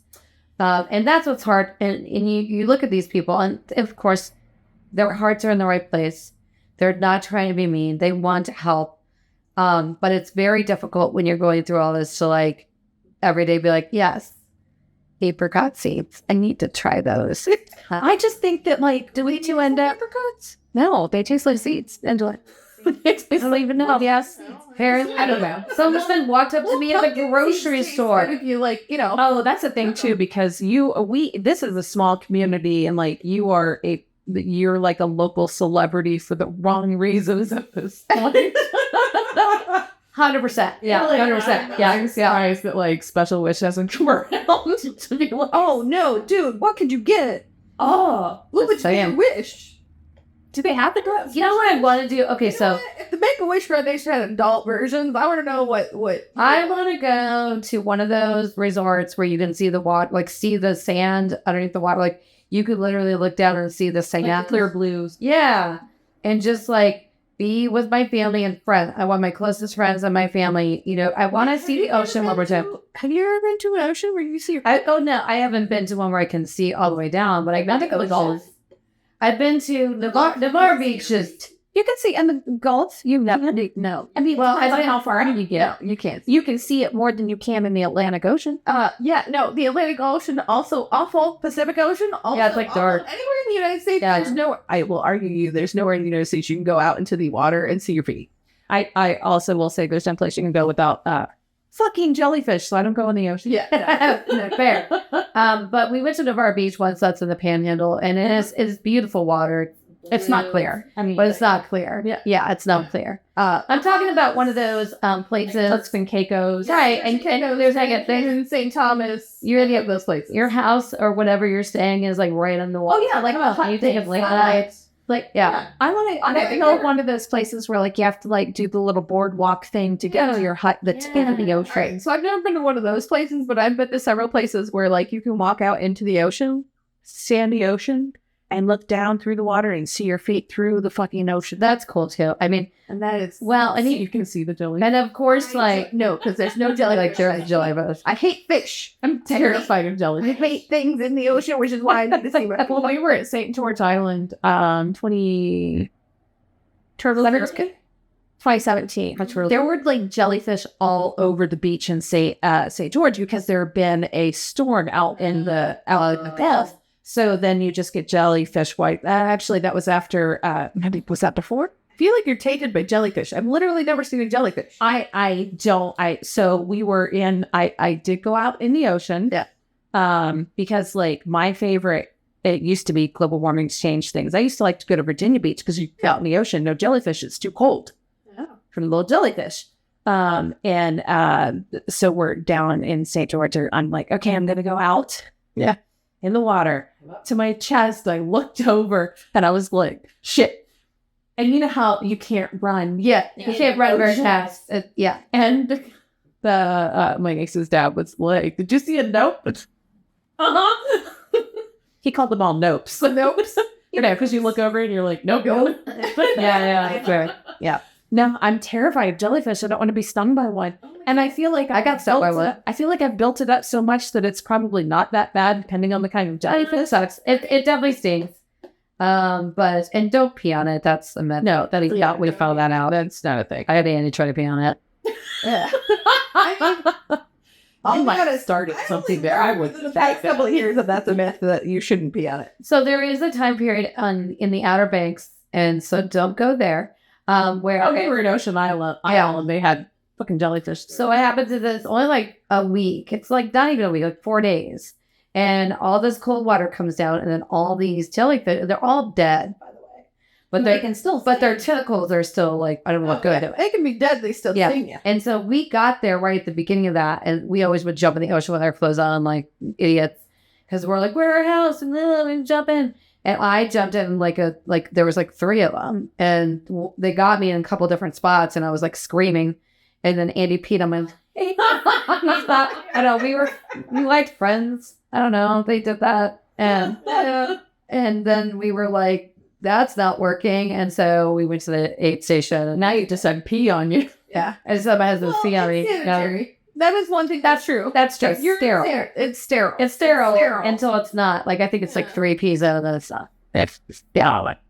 Yeah. I mean, it's definitely for kidneys have filtered with. So. According to Andy's kidneys, that probably wasn't sterile because his kidneys are filtering for very long. We didn't know that. We didn't know. But he always gets cancer with 2, like, so he had to sue guys like another. It's like, I'll have the other one. Yeah, and that's Clearly didn't stop you guys from having kids. 3 kids. I mean, they had 1 ball and 3 kids. they glow in the dark. No, it's Yeah, both. You've been knocked up for years. or the twins and then triplet. No, I'm kidding. That's not how that works. I mean, I'm just saying. Yeah. And the children you would have had.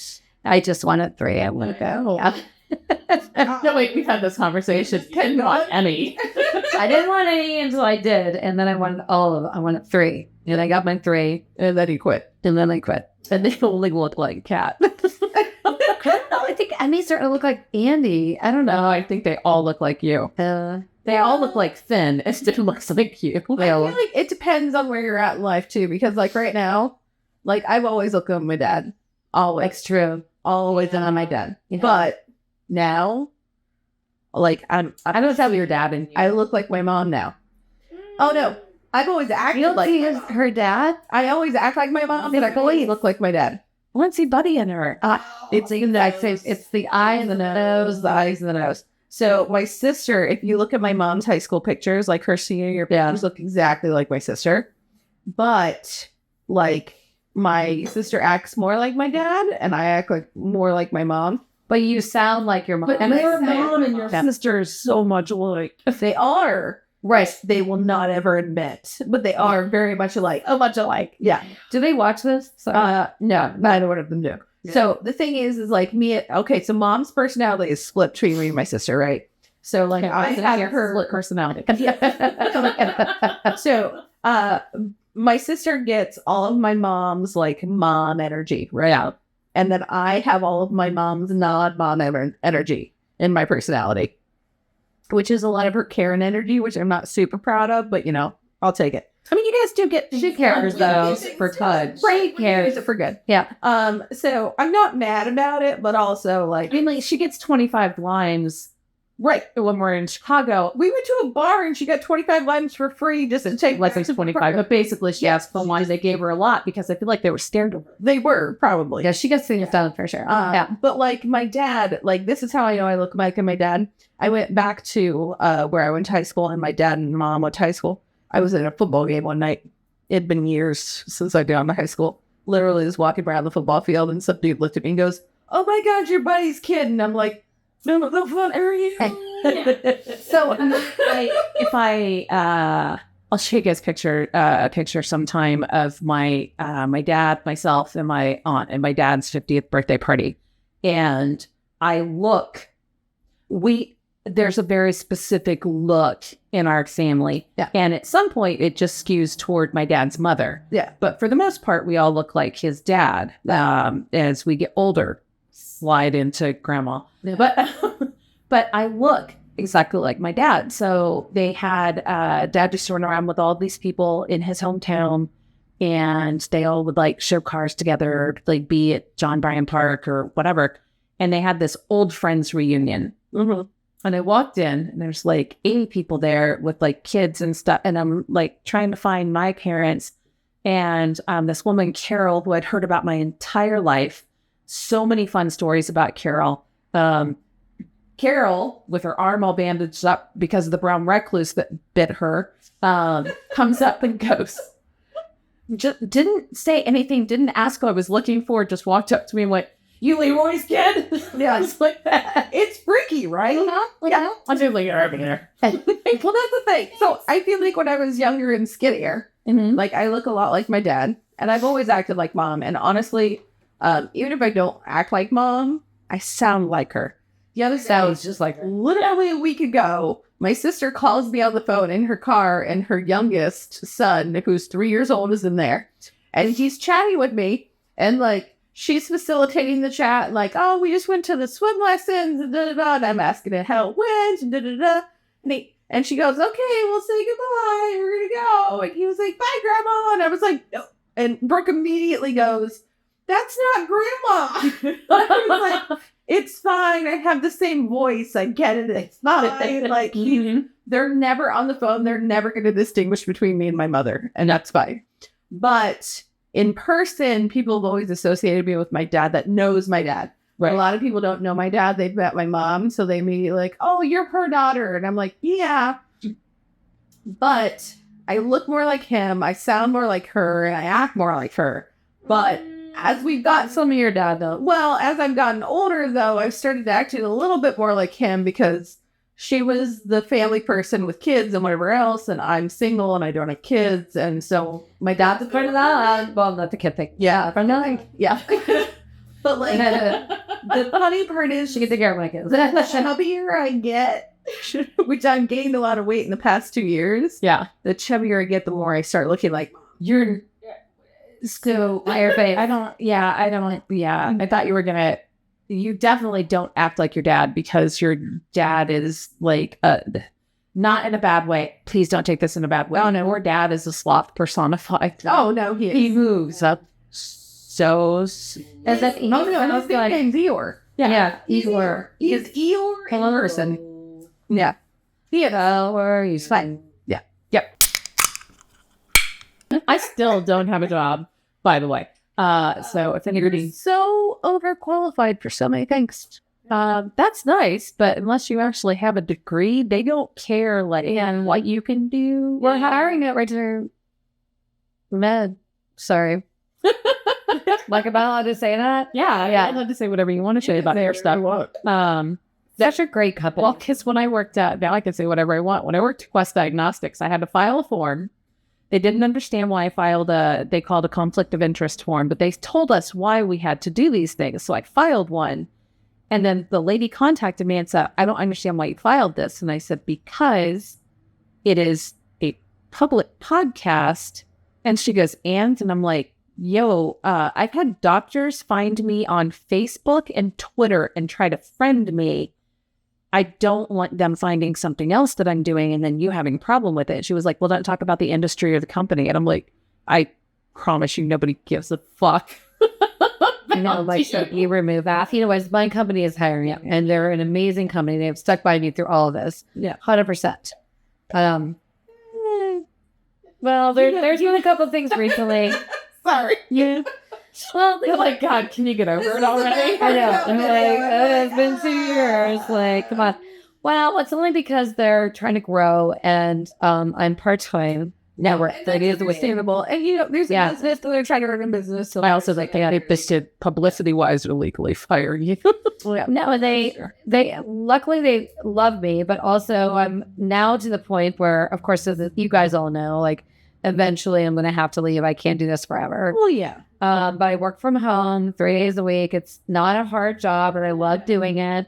I get to help people, which is like my favorite thing to do. Yeah. And I just feel like eventually that I'm not going to be able to do. I'm not going to be able to. I could not sit at my desk yesterday if I tried. The fact that I'm sitting here right now shocks me. Yeah. Because yesterday was a no-go. You saw me yesterday. I was a hot mess. I just, I mean, I was you were a hot mess, but you were in pain. I was in a lot of. They're uncomfortable. Yeah. There's no way I could have worked an entire 8-hour shift. Yeah. So I feel like they're going to lose a little patience for me on this one because they're trying to grow their business, you know? So That's fine, but hire the people. yeah, look at that. The problem is that the reason that they're frustrated with you is because you're one of their money makers.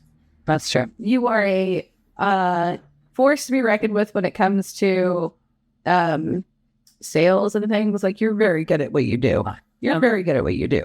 So for them to have to replace you with somebody else is very hard for them. And so when you're not working, they're losing sales, and they know that. That's true. Yeah, I mean, you know, that's a thing. Okay. Statistics about it. Sidebar. Let's do this. I'm just super impressed with myself. I am impressed with you constantly. Oh, well, no. What am I just... What are we specifically? Because I'm impressed with you all the time. I'm just staring at my wall, and I just love how straight I was looking at my mural. I just love my mural. I feel Brandy has a geometric pattern that she's given in her office, and it is really nice, but also drunk Brandy is like focused. I really am. Okay, so here's the thing. It's plaster walls. They're textured. right. You can't make straight lines, but like I feel like there's some really straight lines there, and I just keep staring at it because I'm I take your glasses off, and they are straight as fuck. I mean, they are just super straight. It would be kind of cool if we could figure out a way. Not that I'm on this podcast all the time. I feel like I'm like the next podcast, but there would be kind of cool for you guys for the next podcast so that can be in front of that wall. So on my work calls at my computer, I have the camera positioned so that that's behind me. So I have like at least like 4 or 5 of the wedges, but Not your red fridge. not the red fridge. It's the wedges. But like I'm just She even super has a excited. wine like thing here. I don't know. It's that. I mean, I think it normally will be downstairs in the the entry room. The entry room. What's that's a good idea. What's the old fashioned name for it? The parlor. The parlor. The parlor. We'll be in the Yes. parlor. We'll be in the parlor. I love that. But the parlor to me, so that there's 2 big chairs. I feel like everything in the parlor is going to have to come back up here. Yeah, the parlor is just there was no way to put 3 people because I was like trying to figure out how to put the 3rd chair in there, and I was like the two chairs that are in there are too poofy. There's just no way. So I was like, I would have done it at my house, but my husband is on high alert right now. Yeah, business kicking up, dying tomorrow. So now I could not. I was like, I gotta get out. I'm bringing out. I don't know if you felt this, and I don't know if it was the same way at every show, but man, I know you weren't at the St. Patrick's Day show at Star City, but my God, it got a little sad for a minute. Okay. And I feel like we're talking about me. No, but I feel like everybody was thinking about you that was on stage. No, yes, they were, because there was a point in time. Okay, so her cat's middle child was sitting with me during the whole Star City thing, which loved it. She's fabulous company, love her. But we were sitting there having a good time, and there was a song towards the end that they sang that they built it up, and I thought it was going to be a different song because they were like, oh, it's a whatever. And I was like, I thought it was going to be the 7 Night song that I love because, it was the something fields, the Amherst Fields. yeah. And I get to yell across the room at one of the songs they like do where it's like a callback answer thing. And like, there's one line that I get to yell really loud across the crowd. And it's like, what do you want? You know, I'm shredding, which is like my favorite thing. It was not that song. And then it was like super lovely song that they sang that was just very heartfelt. They started out and they're like, this is heard from, this is what it's for. Yeah. It's for like the fallen countrymen and the this, that, and the other. And you will hear this sung on every pitch in Ireland. And it's like the fields of something. Yes. And we will, something about we'll all go to the mountains and pick wild thyme together. And it got really. Yeah. And they sang it, and it was beautiful. And they sang it beautifully. Room. It was fabulous. But I was sitting there and I listened to it. And I was drinking my beer, and this young child is sitting next to me. That looks just like me. And that looks just like Kat. And they finished singing this song, and like everybody claps and everything else. And then there's like a pause, and they go on to the next thing. And as they're going on to the next thing, she looked at me and she goes, "Why are you crying?" And I was like, I'm not crying. Because I'm human. It's nothing. I'm fine. I'm fine. I wasn't crying. It was a very lovely song. I was just very happy. Well, because they do it a cappella, right? They do. Yeah, mostly, yeah. So every band member comes to the front of the stage, and he gave like some speech, but because he was like, and I don't it wasn't, they didn't mention you specifically, but they were like trying times and da-da-da-da-da, and people in our thoughts. And I was like, it was something that 5 of us in the room would have known. Well, that's not true. Yeah, because they have your entire extended family shows up there. But like, I feel like there was like a group of people who had no idea what the fuck was happening. Anybody in that room who had ever lost anybody, who had ever like thought about losing anybody, who had ever like even contrived to the fact that they had somebody they loved that might be not around soon, like you were crying. Like that's just the whole thing of the song. You're just sitting there listening to it. And it's a beautiful song and they sang it beautifully and it was fabulous. But like, there's no way, like I wasn't sobbing, but you know, there was tears running down my face. Yeah. Of course, she looks at me and goes, "Why are you crying?" And I'm like, "No reason, it's fine. It's fine. I feel good." Yeah, I'm good. Yeah. So are the kids still being kind of matter of fact about it, or you don't need to but I mean, yeah, are kids kind of tend to be, because the girls are getting to an age where they're more existential about things, but the boy, the last time we checked in, just wanted to make sure the peanut butter sandwiches didn't have any crusts. Right. Yeah.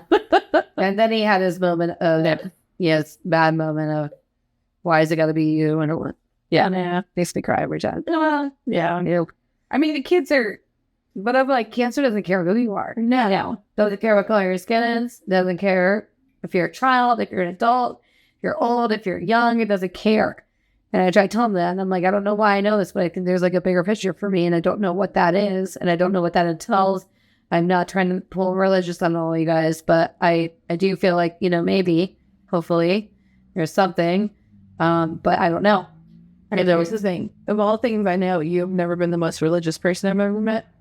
So if you're pulling religion into anything, it's not because you're trying to push it on anybody. Yeah. Well, I just, I don't want that to be the message that I leave here today, but also like, I do hope that there's maybe something out there. I don't know what it is. I can't explain it. But it does comfort my children, Yeah. And I always tell them, your parent or whoever dies is alive in your heart, in your mind. Yeah. And when you talk about their memories, maybe they come back. I don't know how that all works, I do think it's interesting though, when you look at all those, like all the millions of people that have had near-death experiences. Right. And none of them really know each other, so it can't be like a conspiracy, But their stories always say, they lift up from their body and there's this bright light. And it's weird that it's always the same. Mm-hmm. I'm not saying that there's something else. Maybe that's just what goes on in your head and your brain, and you're seeing the light from the circle where your synapses are fighting. You know what I mean? Yeah, exactly. So maybe, but I just think it's interesting that it's like a similar story. Wow, we're getting deep all of a sudden. I'm sorry. No, I mean, that's it's normal. All right, this is going to sound really cheesy, but I've been rewatching a lot of movies lately because I finished all my series I was going through and binge watching and whatever else. So last week I rewatched Lord of the Rings, which I love, but there's a point at which in one of the movies, not enough Ritalin in the world to make me oh my god, and I tire down to the chair. All right, but here's the thing, we love it. And there's a point at which, and I want to say it's either the end of the second movie or like in the third movie somewhere, but like little hobbits, and he's talking to Gandalf the Wizard, and he's like, "I'm scared because they're going into a battle." Martin Freeman? No, it's not. And they're going into a battle and everything, and they're talking about it, and he's like, "I'm scared of dying. What is it like?" Because Gandalf at this point had already like gone down in the pit and come back as Gandalf the White and whatever else. And he looks at him and he goes, "There's white sandy beaches and there's all these beautiful things." And goes, "Death's not the end. It's just the start of a new adventure." Right. And I would love to believe that that is true. Right. And so I feel like that's one of those things where it's like religion teaches you all kinds of different things, depending on what religion you have and instead of it, you are. Yeah. It's like you're going to hell, you're going to heaven, you're going to this, you're going to that. I don't believe in hell. And it's like, I don't either, actually. I'm going to Lord of the Rings because I'm like, you know what? Like it might not be the Lord, but it's right. And when it all ends, Like maybe you get to go to this fabulous paradise of like sandy beaches and beautiful sunrises and like lovely things that you just relax you and make you happy and content and whatever else. And even if that's not that, like you get to come and rebirth as something new that you get to like restart over and like do something that's cool too. I'm all in for it. There's that whole thing where it's like when you just like go out, it's like that's it and that's the end. You know, if that's it, okay, you won't know the difference, right? Right. But like it's a lovely peace of mind to think that like when you peace out, there's like sandy beaches and like sunshine and palm trees and all of this beautifulness that you get to go and like experience when you're done. That would be. Have you ever read so there was a book, it's still a book, not the movie. I've never seen the movie. I'm not really sure they could do the book justice, but The Lovely Bones. Yeah, I've heard of that. Yeah, so in The Lovely Bones, she describes the fact that her heaven is, I think like a guide shows up or something, and she was like, why is my heaven not like everybody else's? And she can only see she can only see her family at certain times. Yeah. But she was like, why is mine different than this? And they were like, everybody's heaven is individual. Like it is what it is because these are the things you like. So like she liked parades or whatever. I can't remember. One, I like to think about that. Two, when my dad was passing away, because he was actively dying for like a week, so I got a phone call on June 3rd, and then on the following Thursday, he was not alert. I don't care what the rest of my family said. Were his eyes open and was he looking around? And he had this very wondered with an O, this wondered kind of look on his face. And he was kind of like looking around the room. But he wasn't looking at any of us and he wasn't replying. And I was just the medical person in me was like, I was squeezing his knuckles for a pain reflex. He had no pain reflex. So he wasn't with us. Right. But he was awake and he was looking around and I'm like, wherever he is, he's fine right now. He's not scared. He was fine wherever he's out of pain. A couple of months later, I had a dream that he was sitting at the dining room table with, I don't know if we remember, it's been 3 years. We've talked about my death dreams. He was sitting around a kitchen table with my mom's family, her cousin, and he had said in the dream, they were all there. It's what they said. They were all there and they were all waiting for me. And then I woke up and it was fine. I'd be happy if that's what it was. Yeah. I'd be happy if that's what it was. I think it's more of an energy thing, but I don't want that right. Everybody's anything, and I'm fine if reincarnation is a thing. Shit, I hope I get it better the next time. Right? Fuck it all up this time. Certainly, let's take our family to because my cat, he has a great ass life. I just opened a house cat. I would like to get reborn in Europe the next time. I don't want to fucking. This shit's going to nuclear holocaust. So I follow a woman who is a hospice nurse because I am Gen X, and we follow people on Facebook like idiots. But she is a Gen X. She is a hospice nurse, and she does these videos where she's like, and she'll do like, okay, if you don't want to see this, this is what I'm going to post, and she gets permission from these families. So it's all about in the life stuff. And one of the videos, and I didn't watch it the first 3 times I saw it come up. Finally watched it. And it was a guy, and he's dying. But he's got his hand up, and he's doing this, like he's actively trying to touch something or whatever. I mean, you can make so many excuses. There was another video that I watched where she was, the woman was talking to her sister and mother, and she's like, they're all here, they're all watching me. And, you know what I mean? Like, she was able to verbalize that. So some videos aren't comforting. Mm-hmm. I've watched of hers where I'm like, well, I shouldn't have watched that. That's nightmare. I don't want to do something about terrified. And I'm terrified of it because it's the unknown, right? We really don't know. We all have our theories, but none of us really know what's going to happen until it's happening. Yeah.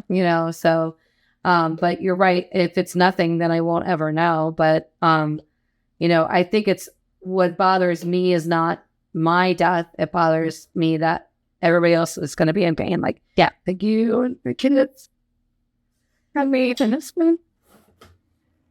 things. That's like a Mindy. Can you be there every time I need it? That would be great. But yeah, I mean that's the fear, and it's not seeing like I want to see you and your fiance get married, and I hope I make it to that. You know, I wanted to see our other friend get married. You know, my nephew's getting married in the fall, and you know, I don't know what's going to happen. You know what I mean? That's where the fear is for me. I just want to be there for everything. You know, I think the difference that you have than everybody else that is around you right now is that you know that there's a clock ticking. We're not aware of our clocks ticking because we haven't faced something. But in all honesty, there's every chance that, you know, that we won't make it to the last things. you don't know, I guess. But none of us know. My bus tomorrow. I'm not going to walk anywhere, so that's very. Bus is 10 plus of my age. Well, we're going to start walking soon, so be careful of the buses, please. But so like it's a real thing, but like we have less of that awareness than you do That's true. because you're very aware of your situation. I literally wake up and I go to bed every night with the knowledge that I'm going to die soon. Yeah, because we all know that I'm not going to survive this. I'm going to try to do the best I can, live as long as I can. No doctor out of all my doctors have told me I'm going to survive it. Right. So we all know that. Right. This isn't like new information. Which makes me want to call them all assholes. And also, like, they're just being honest with you. So like, okay. I would feel so betrayed if some doctor was like, no, we got this. We're going to beat this. And we got good time. No. And then I walk in and they're like, so here's the deal. No shit. I'm in hospice right now. That would Or be worse, they walk in and you're in hospice and they're like, oh, we can still do it. Yeah, I don't know. Even not at this point. We're done. I'm in hospice. you, dude. Yeah. No, I feel like okay, that's fair. I wish they had a stage before hospice though. They don't have it. There's no like stuff. You know, like there have been people that have gone into hospice and they kick them out because you have to pass away within 6 months. That's what I'm saying. And so like when they tell you there's nothing more they can do, they don't, you know, it could be a year. You could rot away over a year. You are doing what would be in between for most people, which is you are still in palliative care while you're right. I am in palliative care. Yeah. Which a lot of people don't want to, they don't want to. Yeah, okay. She's sick. That's yeah. But yeah. Not that I'm not sad, but I'm also sniffling. Yeah. So palliative care is just more like, you know, they want to make you comfortable, you know, so there is a little bit there, but I wish there was like a whole nother group of where when they tell you that you're done with treatment. So they have told me like this next step after this, they can continue doing stuff, but if it's not working, like I have to start thinking about that quality of life. Do you have a hard line? Like if they told you this might extend your life so if they presented something to you and they were like, this will give you 2 more years. However, you're going to be in your bed for 2 of those years, 2 of the 2. Do you have a line that you've thought about? Yeah, I probably wouldn't want that. Mm-hmm. Yeah. Because I love watching my kids do their stuff and like all so the done part of me is like, do you have a point where you're like, I'll try heroin now? Yeah, right. Let's move on to hard drugs. What the fuck? Might as well try it. That'll keep you out of the go. Right. I think when I start not being able to do stuff, I think that'll be really, really hard for me because I do like to do stuff and go do things and see the kids and, you know, want to see their performances. And, you know, Emmy's in lacrosse right now. We said their name. I didn't mean to do that. My daughter is in lacrosse, you know. You know, and I just, and then, anyways, whatever. I'm just saying their names at this point. Are in, you know, and then the other ones. Fine. They're in a lot of sports and things like that, and you like to attend them. I want to do their stuff. I want to be there. Yeah. And my husband is finally starting to like expand his business in a way that I wanted him to. Finally. Of course, it had to be somebody else's idea, not mine. Yeah, well, and I've been doing this for freaking 20 years now, or whatever. But now I feel like I want to see that. Like, there's so many things, you know? And so, yes, I do have that opportunity to be like, okay, you know, Nate and Brady and I've had the I'm not just say her name. Yeah, Brandy and I have had the big talk. Sorry, now I'm on edge. I'm like, what name can I say? Yeah. Brandy and I have had the talk. If I'm not, because I'm one of her bridesmaids, if I'm not there, what are we going to do? That kind of thing. So we've had the big talk, and my other friend, we've had the big talk. I'm going to put your dress on a mannequin and drag it behind you. Push it in front of you, whichever one. I mean, that would be fantastic. There's so many movies that have done that. Just has like a minute. I never even thought of that. I don't think that's actually We are not going to weekend at burning you. I don't know that Andy would be all in for walking a mannequin down the alley. He's on the other side, so. Well, what was funny was when I talked to him about it, I was like, well, then I'll just step out of the wedding. I'm like, her fiance asked you to be a groomsman for a reason. Like, he didn't think, he just thought, oh, they only added me because of you. That's what he thought. No, if that's happening, my husband would be on the other side. Right. Yeah. No, we're good. Yeah. So it was like, calm down. Like, yeah, I just don't think he realized it because, he's Andy. So. Well, and that's also on my fiance because he stuff like thinks like your husband sometimes. So like I see their brains working together to be like, well, there was logic to this, not just like, That's true. Yeah. But there wasn't. There was actual like. But we do have a secondary plan. I'm not going to say what it is. But secondary plan. There's a plan in place, which I'm going to say is a plan in place, but it's a plan that is only Contingent on a certain amount of time and vagueness. Well, we've even talked about if I've lost faculties and I'm in a wheelchair, are you okay with that? Yeah. And I've thought about that. Yeah. That's absolutely a plan too. I mean, it's just going to have to like push you in a wheelchair. Fuck it. Or we just strap you to a two-wheel dolly. Yeah. Which that's also accurate. That would also work. Yeah. Slap you up on a dolly, you're good to go. Let's stand there for. And then our other friend, I'm actually officiating the wedding, so it's a little different.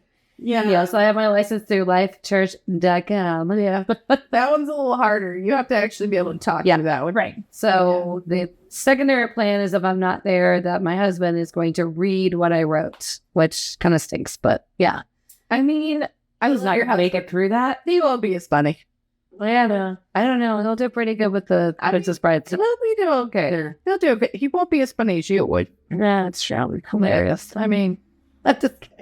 He has to drag his alter ego out there. Yeah. It'll be a chore. Right. Yeah. But anyway, so that's the secondary plan for that. But yeah. Yeah. So, it's just a lot of planning that may not have even happened, by the way. Well, that's right. There's plans. You make plans and, do you plan for the worst and hope that it doesn't happen? It just comes down to the fact that you can't plan it. No, you can't. But there has to be, I'm imagining, I don't want to speak for you. There has to be some comfort in being able to control the things that you can't control. Of course. Yeah. Because I've seen both types of death. I've seen, so my mom's death was like, she did rot away for years with her alcoholism and drug addiction. And that is very similar to this. And in a way, right? But she was in a disease that she's not going to do videos, like care about the next thing or whatever. Like she could only care about what was in front of her, right?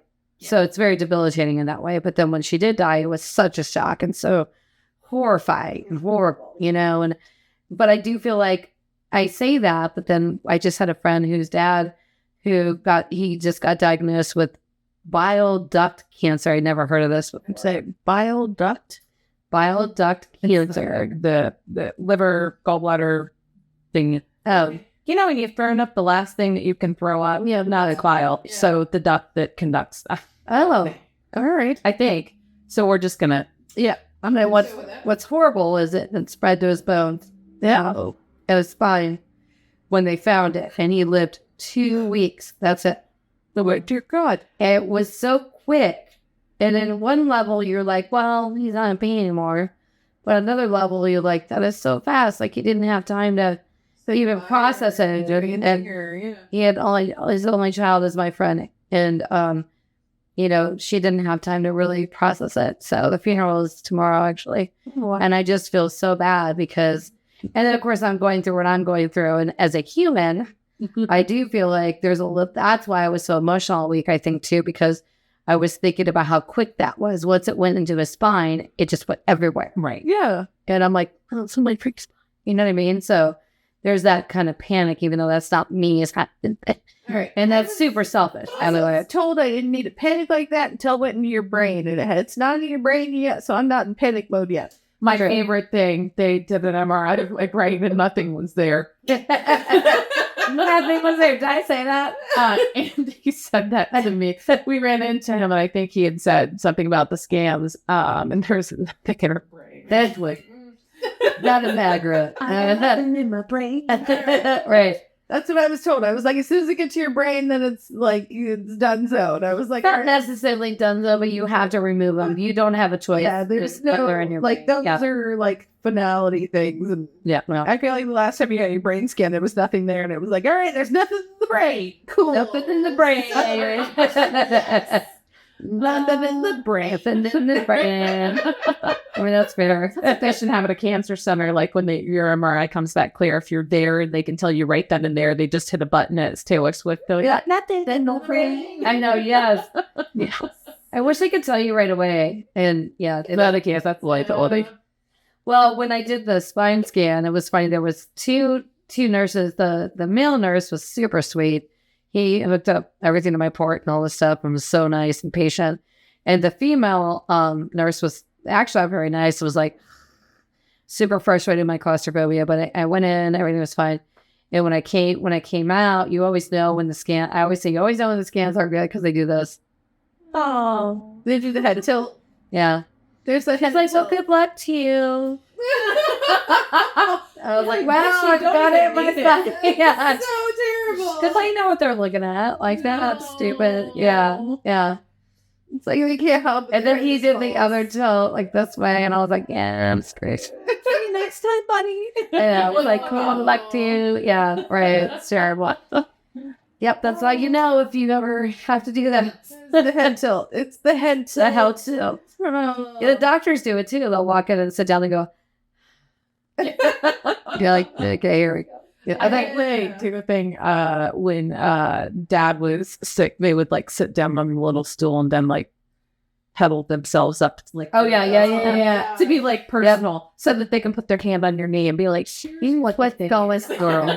Oh God. Oh, yeah, that's what he did. I laughed at my dad's oncologist here. He had one in Indianapolis that he would go see once a month too. But his oncologist here, he came in. I went in one time with them. The first time I went in a couple of times, but the first time I went in, the guy walks in. He looks like a specific comedian whose name I cannot think of right at this moment. It's like Richard something. Bald head. His little lab coat, his shirt, True Religion jeans, and I was like, "Bitch makes far too much money to have that many rhinestones on." Cowboy boots. This guy has never been on a horse his entire life. But he was so funny. And he's like, why'd you bring her? My mom's like, because she understands what's happening. So then he quit talking to my parents and just started talking to me. And okay, well, now you're rude. Like, whatever. But thanks for letting me know. But he was just so fucking funny. He did always come in, sit down. Well, he would shake everybody's hands. Then he would sit down. Then he'd like take his little heels and waddle up to dad on the stool and be like, hey, Lee. So, like, Oh, yeah. Yeah, they do that to me too. Yeah, they always waddle up to me and I'm like, it's a little weird. I'm like, calm down. What are you going to do to me now? Yeah. And well, hopefully we can catch up again. Yes, things have occurred. You have your visit on Friday, and then everything will start probably after that. all right. And I'm going to keep fighting, guys. Don't worry. See? No, that doesn't say fighting. I think it's like Team Cat. It says Team Cat on the back. Yeah. I don't know what it says on the front. So, Oh, it says together. Together we fight. It's a there we go. Okay, see, I'm not wrong. Yeah. Yeah, that's what... I can only read the top of the boobs. The bottom of the boobs are perfect. I mean, that's fair. Yeah. It's always weird too to wear a t-shirt. That I make t-shirts for myself just because I think they're funny. So I made a t-shirt. And if you guys steal this, I swear to God, I don't have it copyrighted, but I will come and hunt you down. I made my own t-shirt that said, you take the O-R-Y out of country. That's country font. And it was funny because these guys we played darts against, the one's like, I don't even know that you've had it. He's like a little nerdy professor, literally. And he comes up to me and he was like, do you remember when like we talked about that shirt, DORY of his country? And I'm like, yeah. And he goes, somebody came into my office and I looked at that, like a faculty person, not a student. And he was like, I looked at them and said, you take the ORY out of country. And they said, they looked at me and went, huh? And he was like, go write it down. Cross out the letters. Anyway, but when you wear a shirt with stuff on your chest as a woman, I feel like most people don't want to let you know they read it. Yeah. I mean, That's true. I mean, I get a lot of like, they look down real quick and then look back at me, look down real, and I'm like, it's fine. I just like, I reckon sweatshirt I got that says that because honestly, it's a really comfy sweatshirt. It is really fun. I think I still have a t-shirt. Yeah, because we were joking before we started the podcast that this was a fundraiser for me. Love my town. Huge fundraisers all summer. I'm not bitching, okay? So please don't get me wrong here. But it was kind of funny that I never received a t-shirt. Yeah, you guys, it's like taking out the birthday person and letting them pay their income. That's fine. Whatever. Doesn't matter. I'm wearing my husband. I have a t-shirt. I have a sweatshirt. Beyonce has a t-shirt. I wasn't here. I'm so sorry. I think I was in Mexico. And you're in Mexico, actually. Probably. Let's talk about or Indianapolis. Let's talk about segment. I think I got it on the tail end because, like, I was gone camping for a week in Northern Ohio. Let's talk about this fundraiser. So the person that owns our little wine shop that we love, so she said to me on a Friday, hey, next, like not this Sunday, but the following Sunday, let's hang out and drink, just all of your friends, and us. So I just thought it was going to be a get together. So I put it in my phone. I'm like, yay, let's all hang out. And we all forgot. And then this crazy person decided to do a fundraiser, and they're so well known in this community that they were able to do this in a week, basically, like a week and a half or whatever it was. And I would see stuff online where people were doing baskets and taking pictures of them. And I was like, what is this? I can do a basket, and they would never answer me. Like, oh no. How long? I don't know. It's not even. So we were just holding these up for no reason. Well, I don't know because that's still don't at the camera, or we don't know what that got or how well it. Yeah, that probably. I mean, that still got us, but I don't know. Yeah. All right, if you're at this point, the audio was, Yeah, no, it's okay. Don't be seen anymore. Yeah. Yeah. So okay, anyways, it was just like the most impressive thing I've ever seen. Like I didn't know, and then Andy walked in with like a t-shirt that they wanted me to wear that was like Team Cat or whatever. It was white, and I'm like, I feel like I'm surprised. Like it was weird. Like I was gonna go to my shower, but it was not like that. Actually, it was. Did you unplug that laptop when you missed it? Oh fuck, I did.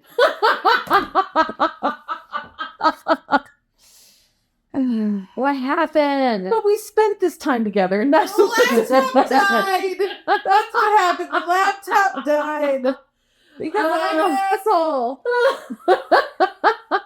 All right. Well, for all we know, the phone's not working either. Oh no! I looked at How long has it been? And it's been for like 2 hours. This whole thing could have been like, oh my god. We've been recording since 6:30, and it is 6:30, something like 8:30. It's 2.5 hours we've been recording. Oh my god. Okay. Well, we'll figure out how. And your phone has been recording for 2.5 hours. Nice. So we at least have audio from your phone. Yeah, but it was showing audio and not for a while. Audio. It was because I kept checking it, and that's the first time I checked it. It was not. It was dead. Like you're just gonna have to be on the mic and fill in the rest of that stuff on the end. Are just gonna have to do that. Yeah.